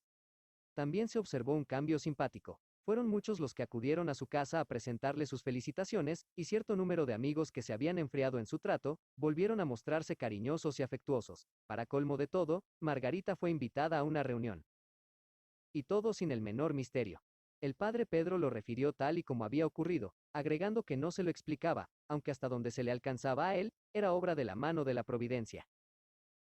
Hubo una o dos personas que movieron la cabeza y dijeron en privado que aquello parecía más bien obra de Satanás. Ciertamente que para tratarse de gentes tan ignorantes, era aquel un barrunto sorprendentemente exacto. Hubo algunos que merodearon a nuestro alrededor huroneando astutamente, e intentando con adulaciones que nosotros, los muchachos, hablásemos y dijésemos toda la verdad. Nos prometieron que no se lo contarían a nadie, y que solo querían saberla para su propia satisfacción, porque todo aquel asunto resultaba extraordinariamente raro. Llegaron incluso a querer comprar el secreto, pagándonos con dinero. Si hubiésemos podido, habríamos inventado algo que viniese bien al caso, pero no podíamos, no teníamos habilidad para tanto, y no tuvimos más remedio que dejar pasar aquella oportunidad, lo que fue una verdadera lástima. No nos costó trabajo ir y venir con aquel secreto encima, pero el otro, el grande, el magnífico, nos quemaba las mismas entrañas, porque ardía por salir fuera, y nosotros ardíamos por dejarlo salir, y asombrar con él a las gentes. Pero no tuvimos más remedio que guardarlo. A decir verdad, él se guardó a sí mismo. Satanás lo dijo, y así fue. Nosotros salíamos todos los días de la aldea y nos metíamos en los bosques para poder hablar acerca de Satanás. A decir verdad, no pensábamos en otra cosa, ni de otra cosa nos preocupábamos. Día y noche estábamos de Satanás, con la esperanza de que viniera, y a medida que pasaba el tiempo más nos impacientábamos. Ya no sentíamos ningún interés por la compañía de los otros muchachos y no participábamos en sus juegos y empresas. Después de ver a Satanás, nos parecían demasiado domesticados. Después de las aventuras de Satanás en la antigüedad y en las constelaciones, después de sus milagros, de su disolverse y explotar, etc. Las cosas de los muchachos resultaban insignificantes y vulgares. Durante el primer día estuvimos llenos de ansiedad por una cosa, y a cada momento, con uno u otros pretextos, nos presentamos en la casa del padre Pedro para seguir la huella de esa preocupación. Esta se refería a las monedas de oro. Temíamos que en cualquier momento se deshiciese y se convirtiese en polvo, igual que las monedas de los cuentos de hadas. Si ocurría eso. Pero no ocurrió. Nadie se había quejado de nada al terminar el primer día. De modo, pues, que, en vista de aquella prueba, quedamos convencidos de que se trataba de oro auténtico, y desapareció esa ansiedad de nuestras almas. Una pregunta deseábamos hacer al padre Pedro, y por último, un poco recelosos, y después de sacar a suertes con unas pajas, fuimos a verlo. Yo le pregunté con toda la naturalidad que pude, a pesar de que mis palabras no sonaron tan de casualidad como yo habría querido, porque no supe cómo hacerlo. ¿Qué es el sentido moral, señor? El padre Pedro miró sorprendido por encima de los cristales de sus gafas voluminosas y dijo, sentido moral es la facultad que nos capacita para distinguir el bien del mal. Aquello ya era una luz, pero no un resplandor, y yo me sentí algo defraudado, y también, hasta cierto punto, lleno de embarazo. El padre Pedro estaba esperando que yo siguiese adelante, y por eso, no teniendo nada más que decir, pregunté, ¿y tiene algún valor? ¿Qué si tiene valor? Válgame Dios, mocito. El sentido moral es lo único que eleva al hombre por encima de las bestias que perecen y lo hace heredero de la inmortalidad. Estas palabras no me sugirieron ninguna otra pregunta que hacer. Salí, pues, de allí con los otros muchachos, y nos alejamos con esa sensación indefinida que todos hemos experimentado con frecuencia de encontrarnos llenos, pero no saciados. Los otros muchachos hubieran querido que yo me expliquéis, pero me hallaba fatigado. Para salir de la casa cruzamos por la sala, y allí se encontraba Margarita enseñando a María Lueguer a tocar el espineto. De modo, pues, que ya había vuelto una de las alumnas que antes la abandonaron. Una alumna que era, además, influyente. Luego la seguirían las demás. Margarita se puso en pie de un salto y corrió a darnos otra vez las gracias, con lágrimas en los ojos, y ya era la tercera vez, por haberlos salvado a ella y a su tío de que los pusiesen en la calle. Nosotros le repetimos que aquello no era obra nuestra, pero esa era la manera de proceder Margarita. Jamás se cansaba de las gracias por cualquier cosa que uno hacía en su favor. La dejamos pues que hablase a gusto suyo. Cuando cruzábamos por el jardín nos encontramos a Guillermo Meidling sentado y esperando, porque se acercaba el crepúsculo y quería pedir a Margarita que saliese a pasear en su compañía por la orilla del río cuando terminase la lección. Era Guillermo un abogado joven, que comenzaba a prosperar y se abría camino poco a poco. Le gustaba mucho Margarita, y él a ella. No se había retirado como los demás, sino que durante todo aquel tiempo había defendido su terreno. Margarita y su tío habían tenido muy presente aquella lealtad. El joven no era precisamente un talento, pero sí un buen mozo y bondadoso, cosas ambas que son por sí mismas una especie de talento y que ayudan en la vida. Nos preguntó qué tal marchaba la lección, y nosotros le contestamos que estaba a punto de finalizar. Quizá era cierto lo que decíamos, aunque lo dijimos al buen Tuntún, creyendo agradarle con ello, como, en efecto, le agradó, sin que a nosotros nos costase nada. Capítulo 5. Al cuarto día llegó el astrólogo procedente de su vieja torre ruinosa del fondo del valle, donde, según yo creo, supo la noticia. Conversó en secreto con nosotros, y le dijimos lo que pudimos decirle, porque nos inspiraba gran terror. El hombre se quedó un rato meditando y meditando para sus adentros. Luego preguntó: ¿Cuántos ducados visteis vosotros? 1107, señor.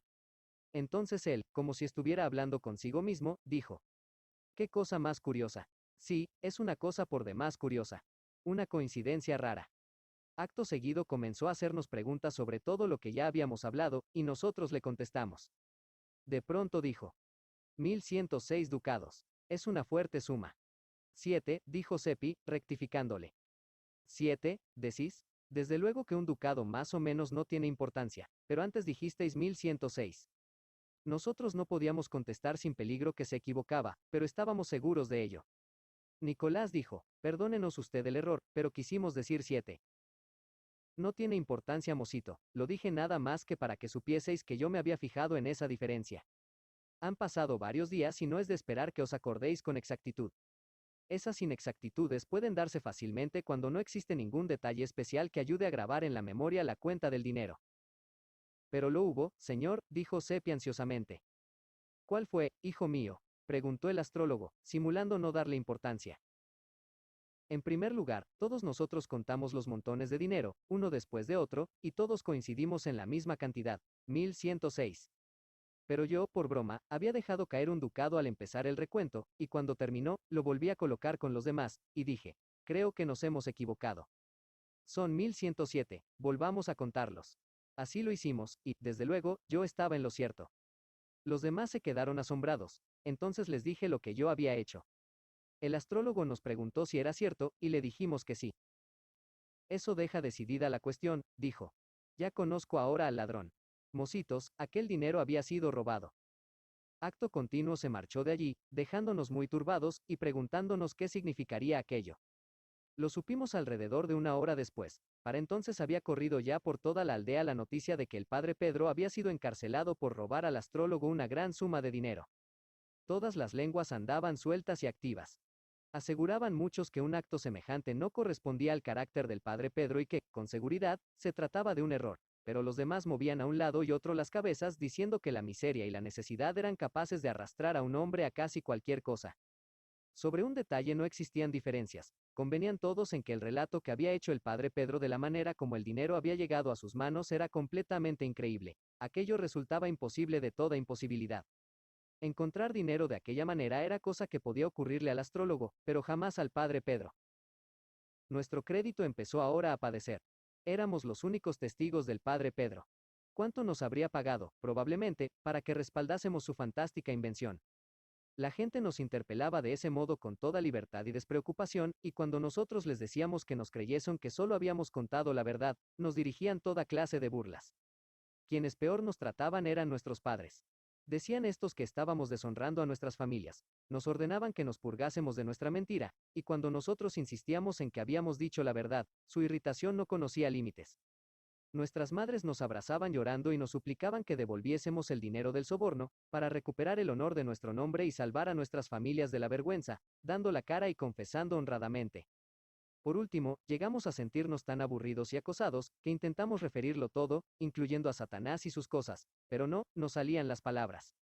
Durante todo aquel tiempo nosotros anhelábamos que viniese Satanás nos ayudase a salir de nuestros apuros, pero por ninguna parte se advertía señal alguna de él.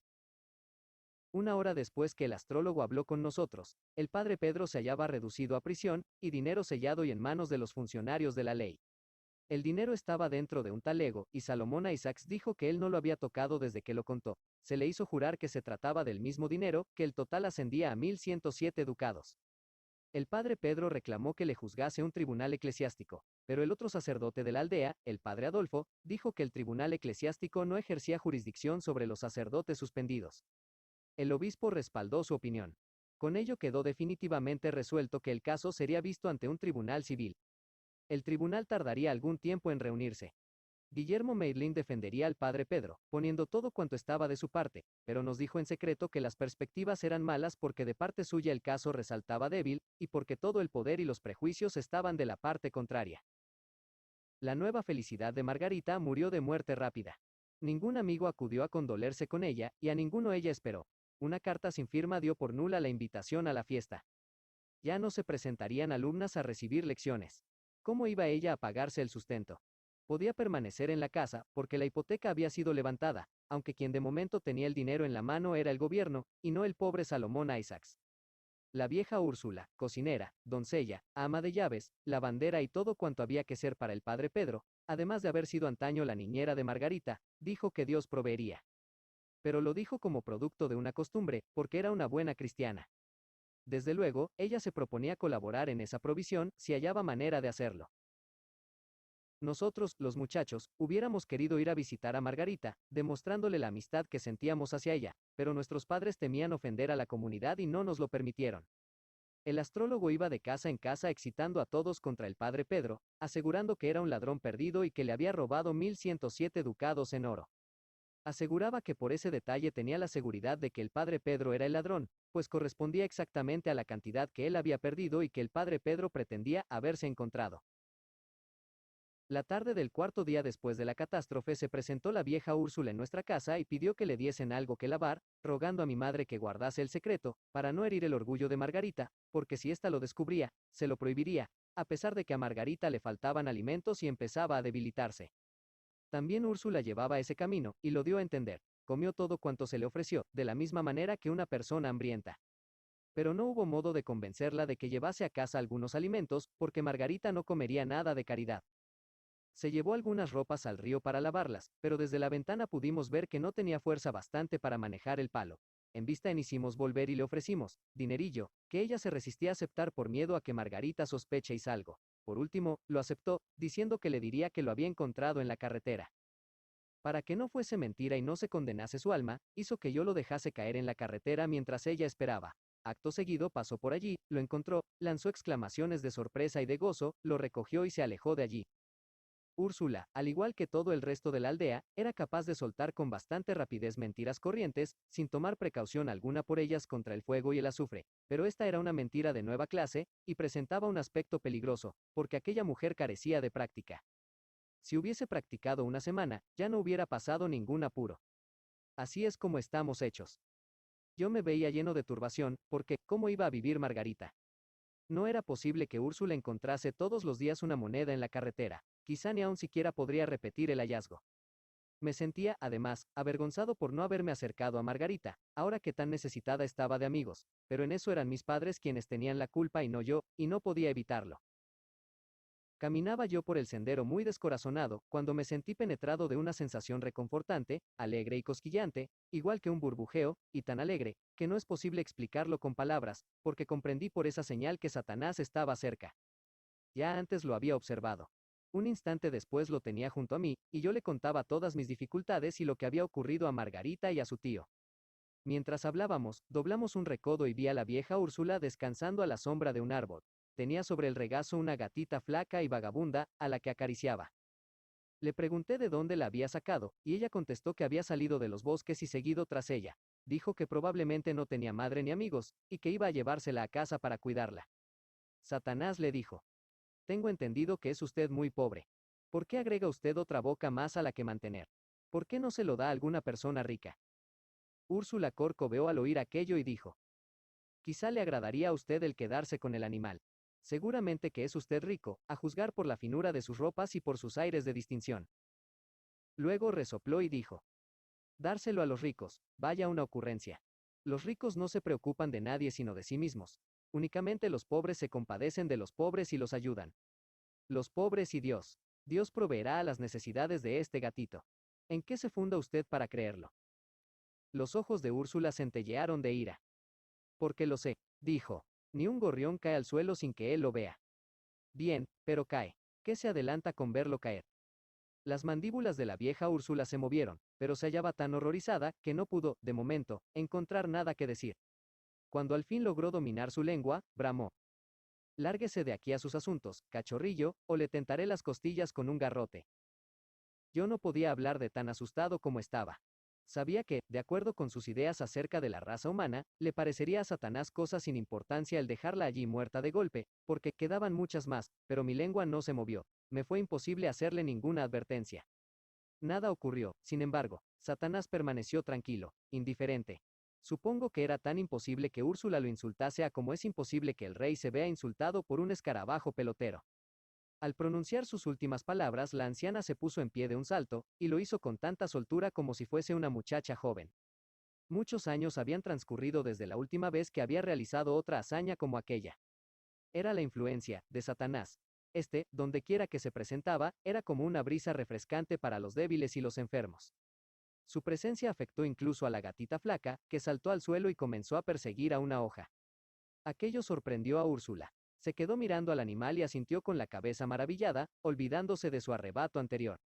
¿Pero qué le ha pasado a este animal?, exclamó. Hace un rato apenas si podía caminar. Usted no vio nunca una gatita de esa raza, dijo Satanás. Úrsula no tenía intención de mostrarse amiga con el burlón forastero, lo miró con aspereza y le replicó: ¿quién le ha pedido a usted que venga aquí a molestarme? Quisiera yo saber. ¿Y de dónde le consta a usted lo que yo he visto o no he visto? Usted no ha visto nunca una gatita con las papilas de la lengua apuntando hacia afuera, ¿verdad que no? No, ni usted tampoco. Pues bien, examine a ese gato y fíjese bien. Úrsula se había vuelto bastante ágil, pero la gatita más aún. No le fue posible echarle mano, y tuvo que renunciar al empeño. Entonces Satanás le dijo: llámela usted con un nombre, que quizá acuda. Úrsula ensayó varios nombres, pero el animal no dio señales de interés. Llámela usted Inés. Inténtelo. El animalito se dio por enterado y se acercó. Úrsula le miró la lengua y dijo: por vida mía, que es cierto. Nunca hasta ahora había yo visto un gato de esta clase. ¿Es de usted? No. ¿Cómo, pues, sabe usted con tanta exactitud su nombre? Porque a todas las gatas de esa raza se las llama Inés, no responden a ningún otro. Aquello impresionó a Úrsula. ¡Qué cosa más extraordinaria! Luego se cubrió su cara de una sombra de turbación. Se habían despertado sus supersticiones, y dejó al animalito en el suelo muy a contravoluntad, diciendo: me imagino que tendré que dejarlo marchar. No es que me asuste, no, no es eso exactamente, aunque el cura, la verdad, he oído decir a la gente, a mucha gente. Además, el animal está ya perfectamente y puede buscarse la vida. Suspiró y se volvió para marcharse, murmurando: sin embargo, es muy linda, me habría servido de muy buena compañía, y la casa, en estos momentos de turbación, está muy triste y solitaria, con la señorita Margarita, tan afligida, convertida en una sombra de sí misma, y el anciano amo encerrado en la cárcel. Parece una lástima no guardarla, dijo Satanás. Úrsula se volvió rápidamente, como si estuviera esperando que alguien la animase. ¿Por qué?, preguntó ansiosamente. Porque esta raza trae buena suerte. Ah, sí, ¿es eso cierto? Usted, joven, ¿sabe que eso es verdad? ¿De qué manera trae buena suerte? Por lo menos, trae dinero. Úrsula pareció desilusionada. ¿Dinero? ¿Un gato va a traer dinero? Vaya una ocurrencia. Aquí no habría modo de venderla. La gente de aquí no compra gatos. Cuesta incluso trabajo el que los acepten regalados. Se dio media vuelta para marcharse. No me refiero a venderlo. Me refiero a que produzca ingresos.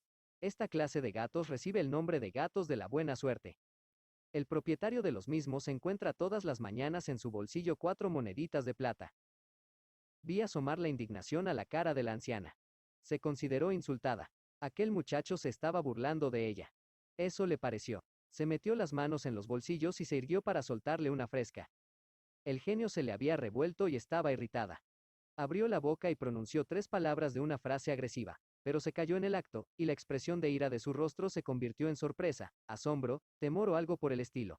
Sacó lentamente las manos de los bolsillos, las abrió y las mantuvo en esa actitud. En una de ellas llevaba la monedita mía y en la otra veíanse 4 moneditas de plata. Permaneció unos momentos mirándolas atónita, quizá temiendo que las moneditas de plata se evaporasen, y luego clamó con fervor: es cierto, y yo estoy avergonzada, y pido perdón, oh amo querido y bienhechor mío. Se abalanzó hacia Satanás y le besó la mano una y otra vez, según es costumbre en Austria. Allá en su corazón creía probablemente que se trataba de una gata bruja, agente del demonio. No importaba. Eso le daba una certeza mayor de que cumpliría su cometido suministrando diariamente un buen pasar para la familia, porque en asuntos de finanzas hasta los más beatos de nuestros campesinos confían más en un arreglo con el diablo que con un arcángel. Úrsula marchó para su casa llevando en brazos a Inés, y yo deseé interiormente gozar del privilegio de visitar a Margarita. De pronto contuve la respiración, porque estábamos allí. Estábamos en la sala, y Margarita nos miraba atónita. Se hallaba débil y pálida, pero yo estaba seguro de que semejante estado no duraría hallándose dentro de la atmósfera de Satanás, como así resultó. Yo presenté a Satanás, es decir, a Felipe Traum, y tomamos asiento y conversamos. Conversamos sin cortedad. En nuestra aldea éramos gente sencillas, y cuando un forastero resultaba persona agradable, nos amistábamos pronto con él. Margarita nos preguntó cómo había sido el entrar sin que ella nos oyese. Traum dijo que la puerta se encontraba abierta y que nosotros habíamos entrado, permaneciendo a la espera hasta que ella saliese a recibirnos. Esto no era cierto. La puerta no se encontraba abierta. Nosotros habíamos entrado a través de la pared o del tejado, bajando por la chimenea, o yo no sé cómo, no importa. Lo que Satanás deseaba que creyese una persona, era seguro que esa persona había de creerlo. De modo, pues, que Margarita quedó completamente satisfecha con esa explicación. En todo caso, Traum acaparaba ya la parte principal de su alma. No podía apartar de él los ojos, de tan hermoso como lo encontraba. Eso me halagó, haciéndome sentirme orgulloso. Esperé que Satanás mostrase algunas de sus habilidades, pero no lo hizo. Su único interés pareció consistir en mostrarse amigo y en decir mentiras. Contó que era huérfano. Esto hizo que Margarita se compadeciese de él. Se le cuajaron los ojos de lágrimas. Contó que no había conocido a su mamá, que ésta había fallecido cuando él era un bebé. Aseguró que la salud de su papá estaba muy quebrantada, y que no tenía riqueza alguna, por lo menos, ninguna riqueza que tuviese valor en la tierra, pero que sí tenía allá en los trópicos un tío establecido con negocios, y que éste se encontraba en muy buena posición, disfrutando de un monopolio. En fin, que era este tío el que proveía a sus necesidades. La simple mención de un tío bondadoso bastó para recordarle a Margarita el suyo, y los ojos se llenaron otra vez de lágrimas. Manifestó la esperanza de que ambos tíos llegaran algún día a conocerse. Yo me estremecí al oírla.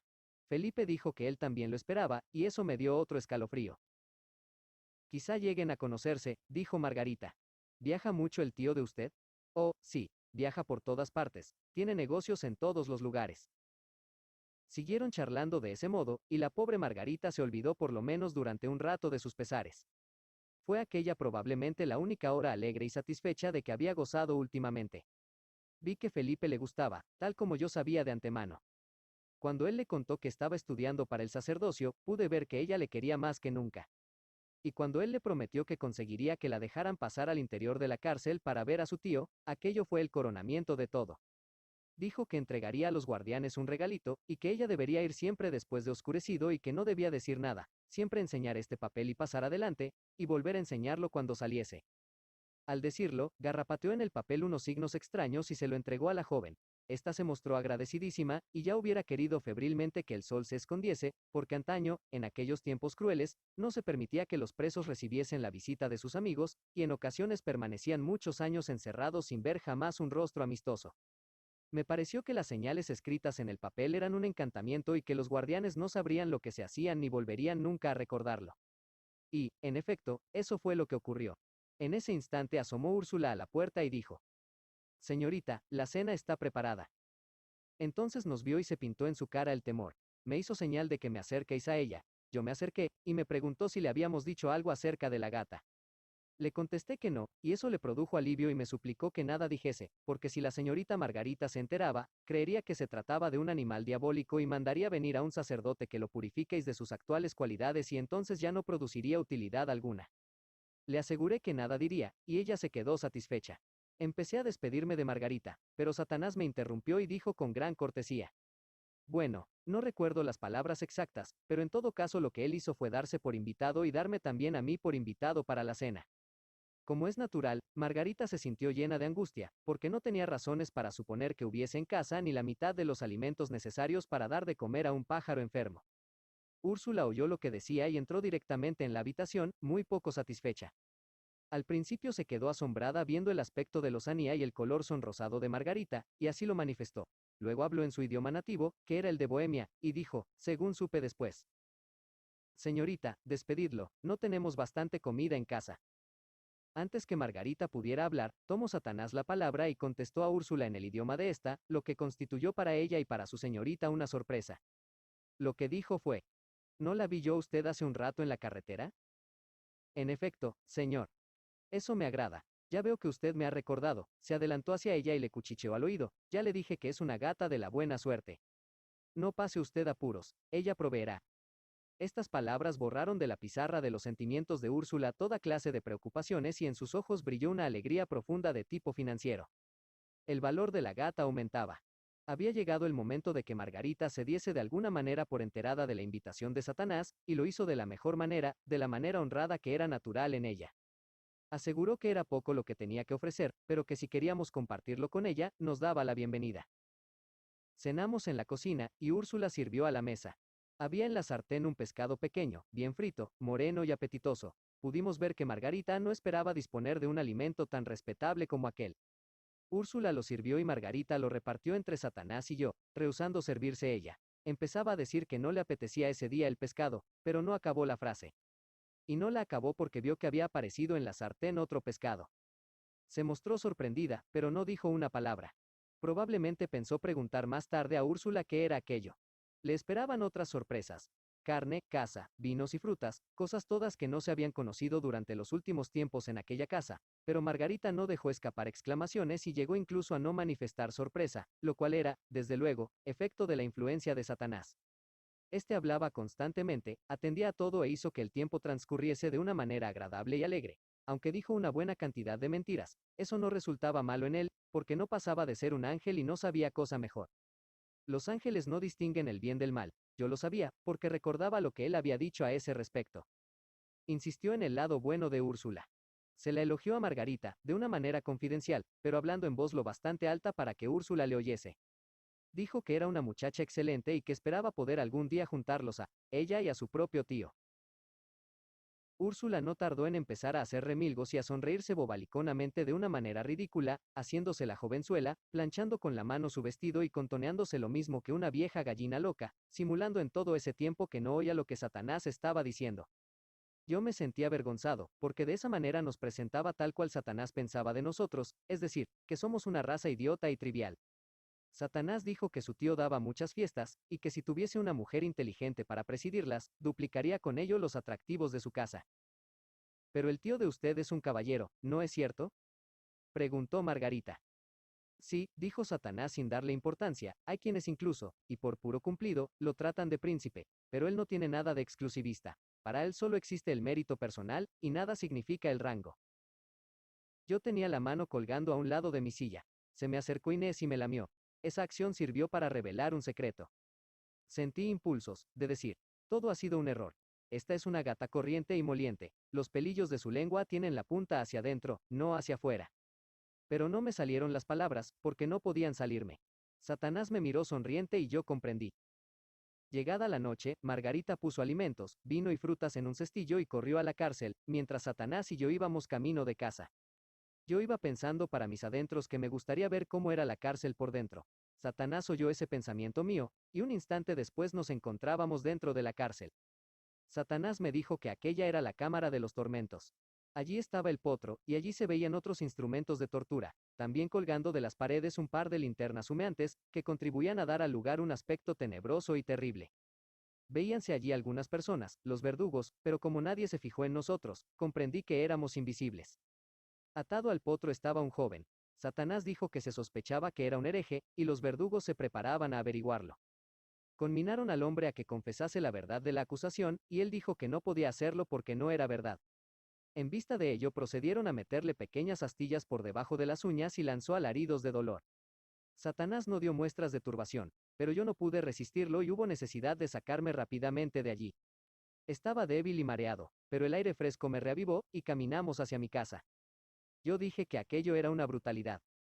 No, eso es una cosa propia de hombres. No debes ofender a los brutos aplicándoles malamente la palabra brutalidad, porque no se lo merecen, siguió expresándose en ese tono. Así es vuestra raza miserable. No hace otra cosa que mentir, jactándose siempre de virtudes de que carece y negándoselas a los animales de tipo más elevado, que son los que, en efecto, las poseen. Ningún bruto comete jamás una crueldad. La crueldad es monopolio de quienes poseen el sentido moral. Cuando un bruto inflige un dolor, lo hace de un modo inocente, no comete una mala acción. Para el bruto no existe el mal. Y tampoco inflige dolor por el puro gusto de infligirlo. Eso lo hace únicamente el hombre, inspirado por ese ruin sentido moral suyo. La función de este sentido consiste en distinguir entre el bien y el mal, con libertad de elegir entre los dos para actuar. ¿Qué ventaja puede producir eso? El hombre se pasa la vida eligiendo, y en 9 de cada 10 casos opta por el mal. No debería existir el mal, y si no fuese por el sentido moral, no existiría. Pero, con todo eso, el hombre es una criatura tan irracional que no alcanza a darse cuenta de que el sentido moral lo rebaja hasta el plano inferior de los seres animados y constituye una facultad vergonzosa. ¿Te sientes ya mejor? Pues entonces voy a mostrarte algo. Capítulo 6. Un instante después nos encontrábamos en una aldea de Francia. Cruzamos por una gran fábrica de no sé qué, en la que había hombres, mujeres y niños que trabajaban en medio del calor, de la suciedad y de una nube de polvo, y estaban, además, vestidos de harapos y cargados de espaldas sobre su trabajo, porque estaban agotados y hambrientos, débiles y entontecidos. Satanás dijo: aquí tienes un ejemplo del sentido moral. Los propietarios son ricos y muy religiosos, pero el jornal que pagan a estos pobres hermanos y hermanas suyos alcanza únicamente para impedir que se caigan muertos de hambre. Las horas diarias de trabajo son 14, invierno y verano, desde las 6 de la mañana hasta las 8 de la noche. Los niños pequeños, lo mismo que los demás. Y tienen además que ir y venir desde las posilgas en que viven, 4 millas de ida y 4 de vuelta, un año sí y otro también, por entre el barro y el fango, la nieve, la sellisca, la tormenta, diariamente. Disponen de 4 horas para dormir. Viven juntos, como una jauría de perros, 3 familias en cada habitación, en medio de una suciedad y un hedor inimaginables. Llega una epidemia y mueren como moscas. ¿Han cometido algún crimen estos seres sarnosos? No. ¿Qué han hecho para verse castigados de ese modo? Nada en absoluto, salvo el haber nacido como individuos de vuestra estúpida raza. Has visto cómo tratan allí, en la cárcel, a un delincuente, y aquí ves cómo tratan a los inocentes y a los honrados. ¿Hay lógica en esa raza tuya? ¿Salen mejor librados estos inocentes malolientes que aquel hereje? Desde luego que no. El castigo del hereje es una futeza comparado con el de los inocentes. Después que nosotros nos marchamos de la cárcel, lo descoyuntaron en el potro y lo trituraron hasta dejarlo reducido a pedazos y a pulpa. Ha muerto ya, liberándose así de vuestra inapreciable raza. Pero estos pobres esclavos de aquí llevan años muriéndose, y a algunos de ellos les quedan todavía años durante los cuales no podrán huir de sus vidas. El sentido moral es el que enseña a los propietarios de la fábrica cuál es la diferencia entre el bien y el mal, y a la vista tienes el resultado. Se creen mejores que los perros. ¿Qué raza más falta de lógica y de razón la vuestra? ¿Qué raza más ruin? Sí, qué indeciblemente ruin. Y a continuación, renunciando a hablar en serio, se excedió a sí mismo haciendo mofa de nosotros, burlándose del orgullo que sentimos por nuestras hazañas guerreras, nuestros grandes héroes, nuestros hombres de fama imperecedera, nuestros reyes poderosos, nuestras aristocracias añejas, nuestra historia venerable. Y se reía a carcajadas, hasta el punto de que yo me sentía enfermo de oírle. Finalmente, se moderó un poco y dijo: después de todo, la cosa no es completamente ridícula, está revestida de una especie de patetismo cuando uno recuerda qué escasos son los días de vuestras vidas, qué infantiles vuestras pompas, y que, en suma, no sois otra cosa que sombras. De pronto, desaparecieron de mi vista todas las cosas, y yo me di cuenta de lo que aquello significaba. Un instante después nos paseábamos por nuestra aldea. A lo lejos, en dirección al río, vi centellear las luces del ciervo de oro. De pronto oí un grito gozoso en la oscuridad. Ya ha venido otra vez. Era Seppi Wollmayer. Había sentido que la sangre corría a saltos por sus venas y que su ánimo se exaltaba de un modo que solo podía significar una cosa. Comprendió que Satanás estaba cerca, a pesar de que la oscuridad le impedía verlo. Vino hacia nosotros y paseamos juntos, mientras Seppi dejaba escapar sus votos, lo mismo que una fuente de agua. Era como si el muchacho hubiese sido un enamorado que acabéis de encontrar a la amada de su corazón, que se había extraviado. Seppi era un muchacho serio y entusiasta, dotado de animación y de expresividad, que contrastaba con la manera de ser de Nicolás y con la mía. En ese momento se hallaba embebido hasta rebosar del último suceso misterioso, a saber, la desaparición de Hans Oppert, el vagabundo de la aldea. La gente, nos dijo Seppi, empezaba a sentir curiosidad por esa desaparición. No dijo que la gente sentía ansiedad, la palabra exacta fue curiosidad, y aún esa resultaba bastante fuerte. Nadie había visto a Hans durante 2 días. La verdad es que no lo han visto desde que realizó aquel acto brutal, dijo Seppi. ¿Qué acto brutal? La pregunta había partido de Satanás. Pues veréis. Hans da constantemente de garrotazos a su perro, un perro bondadoso, su único amigo, un animal lleno de lealtad, que lo quiere a él y que jamás hace daño a nadie. Hace 2 días volvió a pegarle, por nada, por puro gusto, y el perro aullaba y gemía. Teodoro y yo le suplicamos también, pero Hans nos amenazó y volvió a apalear al perro con todas sus fuerzas hasta que le saltó un ojo. Entonces nos dijo, ahí tenéis. Espero que ahora estaréis satisfechos. Eso es lo que habéis conseguido para el perro con vuestro condenado entremetimiento. Y se echó a reír el bruto cruel. La voz de Seppi temblaba de compasión y de ira. Yo barrunté lo que Satanás iba a decir, y lo que dijo, en efecto. Otra vez nos sale al paso la equivocada palabra, esa calumnia miserable. No son los brutos los que actúan de ese modo, son únicamente los hombres. Bueno, la verdad es que fue una acción inhumana. No, Seppi, no lo fue. Fue una acción humana, característicamente propia de hombres. No resulta agradable oír cómo calumnias a los animales superiores atribuyéndoles disposiciones de las que se encuentran libres, y que únicamente pueden encontrarse en el corazón de los hombres. Ninguno de los animales superiores se encuentra inficionado con la enfermedad llamada el sentido moral. Seppi, purifica tu lengua. Renuncia a emplear esas frases embusteras. Satanás hablaba con mucha severidad, impropia de él, y a mí me pesó el no haber advertido a Seppi que tuviese más cuidado con las palabras que empleaba. Me daba cuenta de cuáles eran en ese momento los sentimientos del muchacho. Seppi no hubiera querido ofender a Satanás. Habría preferido mejor ofender a toda su propia raza. Hubo un momento de silencio desasosegado, pero pronto nos llegó el alivio. Aquel pobre perro se nos acercó con el ojo colgando y fue derecho a Satanás. Empezó a gemir y a murmurar de un modo entrecortado, y Satanás empezó a contestarle de idéntica manera, siendo evidente que ambos conversaban en el lenguaje de los perros. Nos sentamos todos en el césped, a la luz de la luna, porque las nubes se estaban desgarrando, y Satanás colocó sobre sus rodillas la cabeza del perro, volviendo a colocarle el ojo en su lugar. El perro se sintió bien, movió la cola, lamió la mano de Satanás, adoptó una expresión de gratitud y le dio salida en su lenguaje. Aunque yo no entendía las palabras, comprendía lo que el perro estaba diciendo. Acto continuo, hablaron los dos un poco, y Satanás dijo: dice que su amo estaba borracho. Sí, lo estaba, dijimos nosotros. Y que una hora después se despeñó por el precipicio que hay más allá de la dehesa del Peñascal. Conocemos ese lugar, dista de aquí 3 millas. El perro ha estado muchas veces en la aldea, suplicando a la gente que fuese hasta allí, pero se limitaron a ahuyentarlo, sin querer atender a lo que decía. Nosotros nos acordamos de que eso era, en efecto, verdad, pero no habíamos comprendido lo que el perro quería. Lo único que el perro quería era llevar ayuda al hombre que le había maltratado. Únicamente pensó en eso, y ni ha comido mientras tanto ni ha buscado alimento.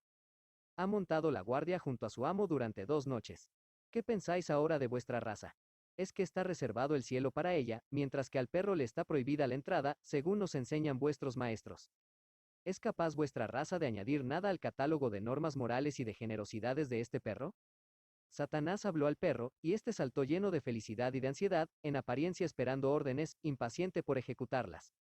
Id en busca de algunos hombres. Acompañad al perro, él os enseñará dónde se encuentra aquel miserable. Llevad con vosotros a un sacerdote para disponer todo lo relativo al seguro, porque la muerte está cerca. Al pronunciar la última palabra, se desvaneció, con gran dolor y desilusión nuestra. Buscamos a algunos hombres y al padre Adolfo y presenciamos la muerte de aquel hombre.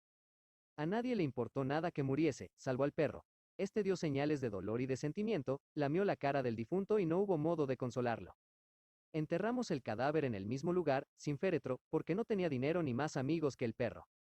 Si hubiésemos llegado una hora antes, el sacerdote habría dispuesto de tiempo para enviar al pobre hombre al cielo, pero ahora había ido a los fuegos tremendos del infierno, para quemarse allí por toda la eternidad. Daba verdadera pena pensar que en un mundo donde son tantas las personas que no saben cómo matar su tiempo, no se dispusiese de una horita en favor de aquel pobre individuo que tanto la necesitaba, y para el que esa hora equivalía a la diferencia que existe entre la felicidad eterna y el dolor eterno. Eso daba una idea abrumadora del valor de una hora. Me pareció que ya no podría yo perder una sola en mi vida sin sentir remordimiento y terror. Seppi se hallaba muy deprimido y pesaroso. Dijo que era mucho mejor ser perro y no correr unos riesgos tan espantosos. Nos llevamos al perro a casa y lo guardamos como nuestro. Mientras caminábamos, tuvo Seppi un pensamiento admirable, que nos alegró y nos hizo sentirnos mucho más satisfechos. Dijo que el perro había perdonado al hombre que tanto daño le había hecho y que quizá Dios aceptaría como buena esa absolución. Vino tras esto una semana muy aburrida, porque Satanás no se nos presentó. No ocurría nada de importancia y nosotros los muchachos no podíamos arriesgarnos a ir de visita a casa de Margarita, porque eran noches de luna y si lo intentábamos podrían descubrirlo nuestros padres. Pero tropezamos un par de veces con Úrsula, que se paseaba por los prados del otro lado del río para que su gata Ceres. Por ella supimos que todo marchaba admirablemente. Vestía ropas elegantes y nuevas y todo su aspecto era de prosperidad. Las 4 monedas de plata diarias le llegaban sin interrupción, pero no necesitaba gastarlas en comprar alimentos, vino y otras cosas por el estilo, porque la gata se cuidaba de todo eso. Margarita llevaba su abandono y aislamiento bastante bien, tomado todo en consideración, y estaba animosa gracias a la ayuda de Guillermo Meidling. La joven pasaba todas las noches 1 o 2 horas en la cárcel con su tío, y había engordado a este gracias a las aportaciones de la gata. Pero sentía curiosidad por saber más cosas acerca de Felipe Traum, y esperaba que yo volviese con él a la casa. Úrsula también sentía curiosidad por Felipe, y nos hizo muchas preguntas referentes a su tío. Los muchachos se rieron muchísimo, porque yo les había contado las paparruchas con que Satanás le había atiborrado el cerebro. No logró que nuestras contestaciones la dejasen satisfecha, porque nuestras lenguas estaban atadas. Úrsula nos proporcionó una pequeña noticia. Como ahora abundaba el dinero, había tomado un criado que la ayudase en las labores de la casa y le hiciese los recados. Intentó darnos esa noticia como cosa corriente y sin importancia, pero el hecho le producía tal orgullito y engreimiento, que estos se le transparentaron con toda claridad. Era cosa magnífica el contemplar cómo disimulaba la satisfacción que le producían tales grandezas, pobrecita, pero cuando nosotros oímos el nombre del criado, nos preguntamos si Úrsula había procedido con absoluta prudencia. Aunque nosotros éramos jóvenes, y poco reflexivos muchas veces, teníamos en ciertos asuntos una percepción bastante buena. El tal criado era el muchacho Gottfried Narr. Era este un pobre ser de cortos alcances y bondadoso, sin que pudiera decirse nada malo de él ni ponérsele ninguna tacha personal. Sin embargo, existían recelos acerca de él, y con razón, porque aún no hacía 6 meses que había caído sobre su familia una vergüenza y una deshonra de tipo social, porque su abuela había sido quemada por bruja. Cuando corre por la sangre de una familia esa clase de enfermedad, no siempre se cura quemando a una sola persona. No eran aquellos momentos como para que Úrsula y Margarita anduviesen en relaciones con un miembro de semejante familia, porque durante el último año el terror a las brujas había estallado con una violencia jamás alcanzada hasta entonces, según el recuerdo de los aldeanos más viejos. Bastaba la simple mención de una bruja para que todos desvariásemos casi de espanto. Era natural, porque en los últimos años se habían visto más clases de brujas que las corrientes. Antaño la bruja era simplemente una mujer vieja, pero en los últimos años las había habido de todas las edades, incluso niñas de 8 y de 9 años. Las cosas se ponían de tal manera, que cualquiera podía resultar un buen día familiar del diablo, sin que tuvieran que ver con ello la edad y el sexo. Habíamos intentado en nuestra pequeña región extirpar las brujas, pero cuantas más quemábamos, más se multiplicaba esa raza. Cierta vez, y en una escuela para niñas que solo distaba 10 millas de nuestra aldea, descubrieron las maestras que una de las niñas tenía la espalda completamente roja e inflamada y se asustaron muchísimo, creyendo que aquellas eran las marcas del diablo. La niña también se asustó, suplicándoles que no la denunciasen y asegurando que solo se trataba de pulgas, pero, como es natural, no era posible dejar en ese estado el asunto. Se pasó revista a todas las niñas, y se encontró que de 50 había 11 malamente marcadas, y las demás un poco menos. Se nombró una comisión, pero las 11 se limitaron a pedir llorando que las llevasen a donde estaban sus mamás, negándose a confesarse culpables. Entonces las encerraron, separadas unas de otras, en cuartos oscuros, dándoles únicamente a comer durante 10 días y 10 noches pan negro y agua. Al cabo de ese tiempo aparecieron macilentas y desatinadas, con los ojos secos, y ya no volvieron a llorar, limitándose a permanecer sentadas y a mover sus bocas, sin querer tomar alimento. Por último, una de las muchachas confesó y aseguró que ella había cabalgado con frecuencia por los aires montada en escobas hasta el aquelarre sabatino de las brujas, en un lugar solitario en lo alto de las montañas, y que allí había bailado, bebido y celebrado orgías con varios centenares de brujas y con el malo, habiéndose portado todas de manera escandalosa, injuriando a los sacerdotes y blasfemando de Dios. Eso es lo que dijo la niña, no en forma narrativa, porque era incapaz de acordarse de ninguno de aquellos detalles sin que antes se los fuesen trayendo a la memoria, uno después de otro, pero eso es lo que hizo la comisión, cuyos miembros sabían muy bien las preguntas que tenían que hacer, porque desde 2 siglos antes estaba redactado el cuestionario para uso de los miembros de los tribunales de brujas. Ellos preguntaban, ¿hiciste esto y lo otro? Y la interesada contestaba siempre que sí, con expresión de aburrimiento y de fatiga y sin el menor interés en el interrogatorio. Por eso, cuando las otras 10 niñas se enteraron de que su compañera había confesado, confesaron también y contestaron sí a todas las preguntas. Acto continuo, fueron quemadas todas en el poste, cosa muy justa y puesta en razón, y de todo el país acudieron gentes a presenciar el acto. Yo acudí también, pero cuando vi que una de ellas era una muchachita dulce y bonachona, con la que yo solía jugar, y la vi encadenada al poste de una manera lastimosa y a su madre llorando sobre ella y comiéndosela a besos agarrada a su cuello, gritando, oh Dios mío, me pareció tan horrendo, que me alejé de allí. Cuando quemaron a la abuela de Gottfried hacía un tiempo crudísimo. Se la acusó de que había curado jaquecas sobando con sus dedos la cabeza y el cuello del paciente, según ella dijo, pero la verdad era, según dijeron todos, que había curado las jaquecas con ayuda del diablo. Iban a examinarle el cuerpo, pero ella se lo prohibió y confesó sin más que aquel poder le venía del diablo. Señalaron, pues, la mañana siguiente, a una hora temprana, para quemarla en la plaza del mercado. El primero en llegar fue el funcionario que tenía que preparar el fuego, y lo preparó. Luego llegó ella, conducida por los corchetes, que la dejaron allí y marcharon a traer a otra bruja. La familia no la acompañó en aquel trance, porque si la concurrencia se excitaba, quizá los habría injuriado y hasta apedreado. Yo me acerqué y le di una manzana. La anciana estaba acurrucada junto al fuego, calentándose y esperando. Tenía sus pobres labios y manos amoratados de frío. Se acercó luego un forastero.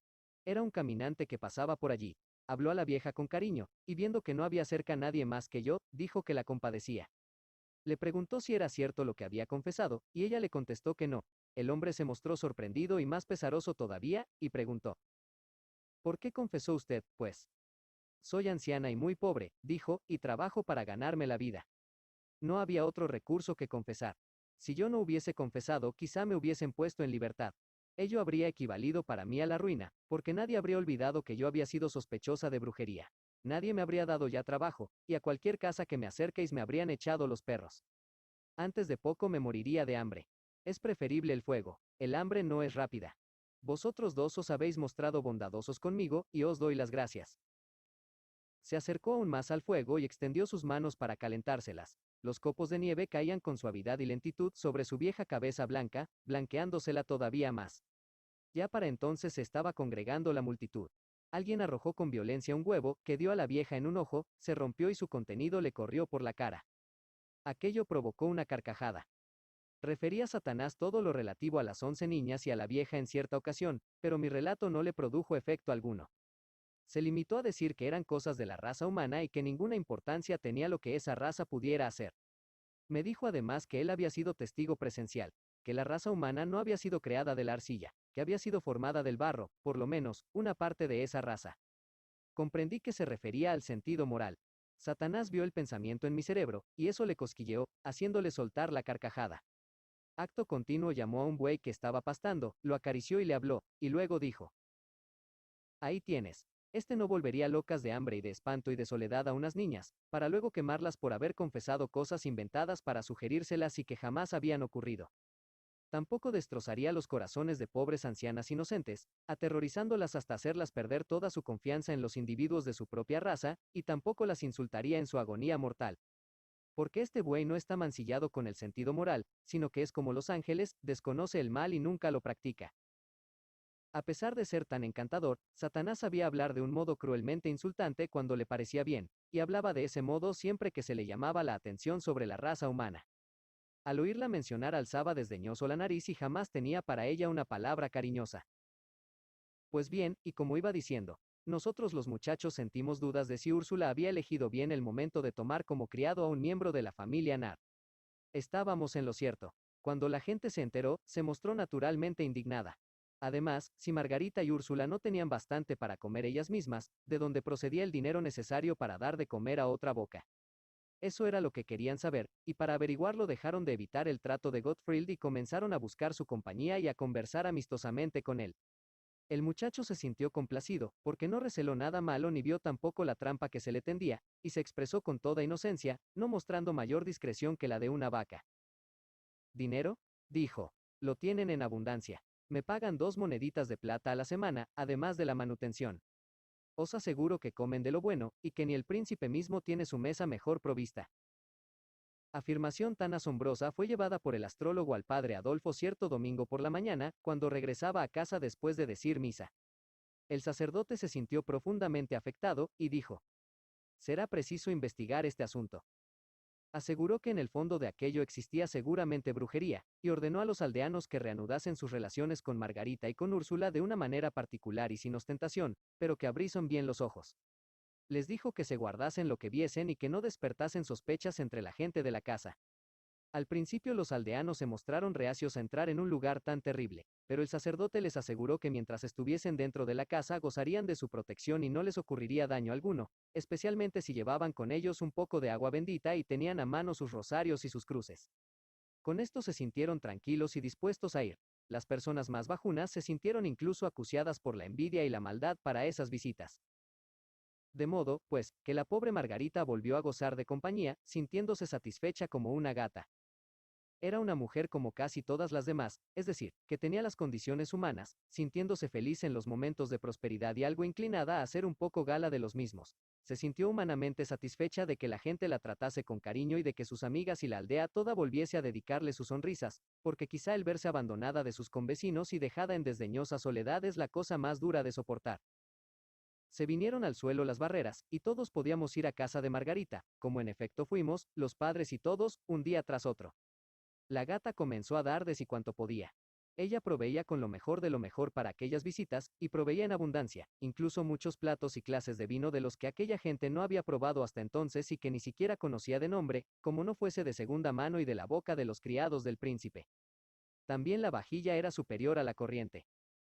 Había ocasiones en que Margarita llegaba a turbarse y acosaba con preguntas a Úrsula hasta hacerse pesada, pero Úrsula defendía su terreno, se aferraba a que era cosa de la providencia, y para nada mencionaba a la gata. Margarita sabía que nada es imposible para la providencia, pero no podía evitar que la asaltasen ciertas dudas de que este esfuerzo venía de allí, aunque sentía miedo de decirlo, por temor a que naciese de allí un desastre. Se le ocurrió que quizá fuese cosa de brujería, pero apartó de sí ese pensamiento, porque todo aquello ocurría antes que Gottfried entrase a servir en la casa y porque le constaba que Úrsula era mujer piadosa y que odiaba profundamente a las brujas. Para cuando llegó Gottfried a la casa ya había quedado establecido que la cosa era obra de la providencia. No había posibilidad de echar de su posición a la providencia, y era esta la que se ganaba todo el agradecimiento. La gata no murmuraba e iba y venía muy tranquila, mejorando el estilo y la prodigalidad de sus dones a medida que ganaba en experiencia. En toda comunidad, grande o pequeña, existe siempre una proporción bastante importante de personas que no son por naturaleza ni ruines ni desagradecidas, y que jamás hacen nada desagradable salvo cuando se sienten atosigadas por el miedo o cuando su propio interés se ve en gran peligro, o por alguna otra razón parecida. La aldea de Seldorf tenía su proporción de esta clase de personas, cuya influencia bondadosa y benévola se dejaba sentir de ordinario, pero aquellos no eran tiempos ordinarios, debido al terror de las brujas, de modo, pues, que parecía que no habían quedado corazones bondadosos y compasivos de quienes poder hacer mención. Todo el mundo se hallaba aterrado ante el inexplicable estado de cosas de la casa de Margarita, no dudaba que en el fondo el asunto era cuestión de brujería, y el pánico los tenía enloquecidos. Como es natural, había quienes sentían compasión de Margarita y de Úrsula pensando en el peligro que las amenazaba, pero también, como es natural, no lo decían, porque el hablar no era prudente. Por ello los demás campaban por sus respetos y nadie previno a la ignorante joven y a la estúpida mujer ni les aconsejó que variasen de conducta. Nosotros los muchachos habríamos querido prevenirlas, pero el miedo hacía que nos echásemos atrás cuando llegaba el instante. Nos parecía que no éramos lo bastante varoniles ni valerosos para realizar una acción generosa si ésta podía meternos en apuros. Ninguno de nosotros confesó esta pobreza de ánimo a los demás. Hicimos lo que los demás habrían hecho, dejar el tema y hablar de cualquier otra cosa. Yo sabía que todos nosotros experimentábamos la sensación de cometer una ruindad comiendo y bebiendo los manjares y bebidas delicados de Margarita con aquella concurrencia de espías, mimándola y felicitándola junto con los demás y viendo avergonzados lo estúpidamente feliz que ella era, sin decirle una sola palabra para ponerla en guardia. Porque en verdad que Margarita era feliz, sentíase tan orgullosa como una princesa y estaba satisfechísima de contar nuevamente con amigos y amigas. Y durante todo ese tiempo los que la visitaban eran todo ojos para espiar y para luego contar al padre Adolfo lo que habían visto. Pero el padre Adolfo no sacaba nada en limpio. Con seguridad que en aquella casa había algún encantador, pero ¿quién era? A Margarita no la habían sorprendido en ninguna prestidigitación, ni a Úrsula, ni siquiera a Gottfried. Y, sin embargo, allí jamás escaseaban los vinos y los manjares delicados y cualquier cosa que se le ocurriese pedir a uno de los invitados, érale servida. Cosa corriente en brujas y encantadores era el producir esos efectos. Esa parte del asunto no resultaba nueva, pero el realizarlo sin fórmulas de encantamientos y hasta sin retumbos, terremotos, rayos o apariciones, era lo nuevo, desconocido y completamente anormal. En los libros no se leía cosa parecida. Las cosas que eran producto de encantamientos carecían siempre de realidad. En una atmósfera libre de hechizos, el oro se convertía en polvo, los alimentos se esfumaban y desvanecían. Los espías trajeron muestras. El padre Adolfo oró sobre ellas y las llenó de exorcismos, pero sin provecho alguno. Siguieron siendo cosas tangibles y reales, sometidas únicamente al deterioro natural, y tardaban lo que era corriente en echarse a perder. No solamente se encontraba el padre Adolfo desconcertado, sino también irritado, porque estas pruebas casi lo convencieron, allá en su interior, de que no se trataba de artes de brujería. Pero no lo convencieron tampoco del todo, porque bien pudiera tratarse de hechicerías de una clase nueva. Había una manera de ponerlo en claro. Si aquella pródiga abundancia de provisiones no entraba en la casa procedente del exterior, sino que se producía dentro de la misma, no cabía duda de que era cosa de brujería.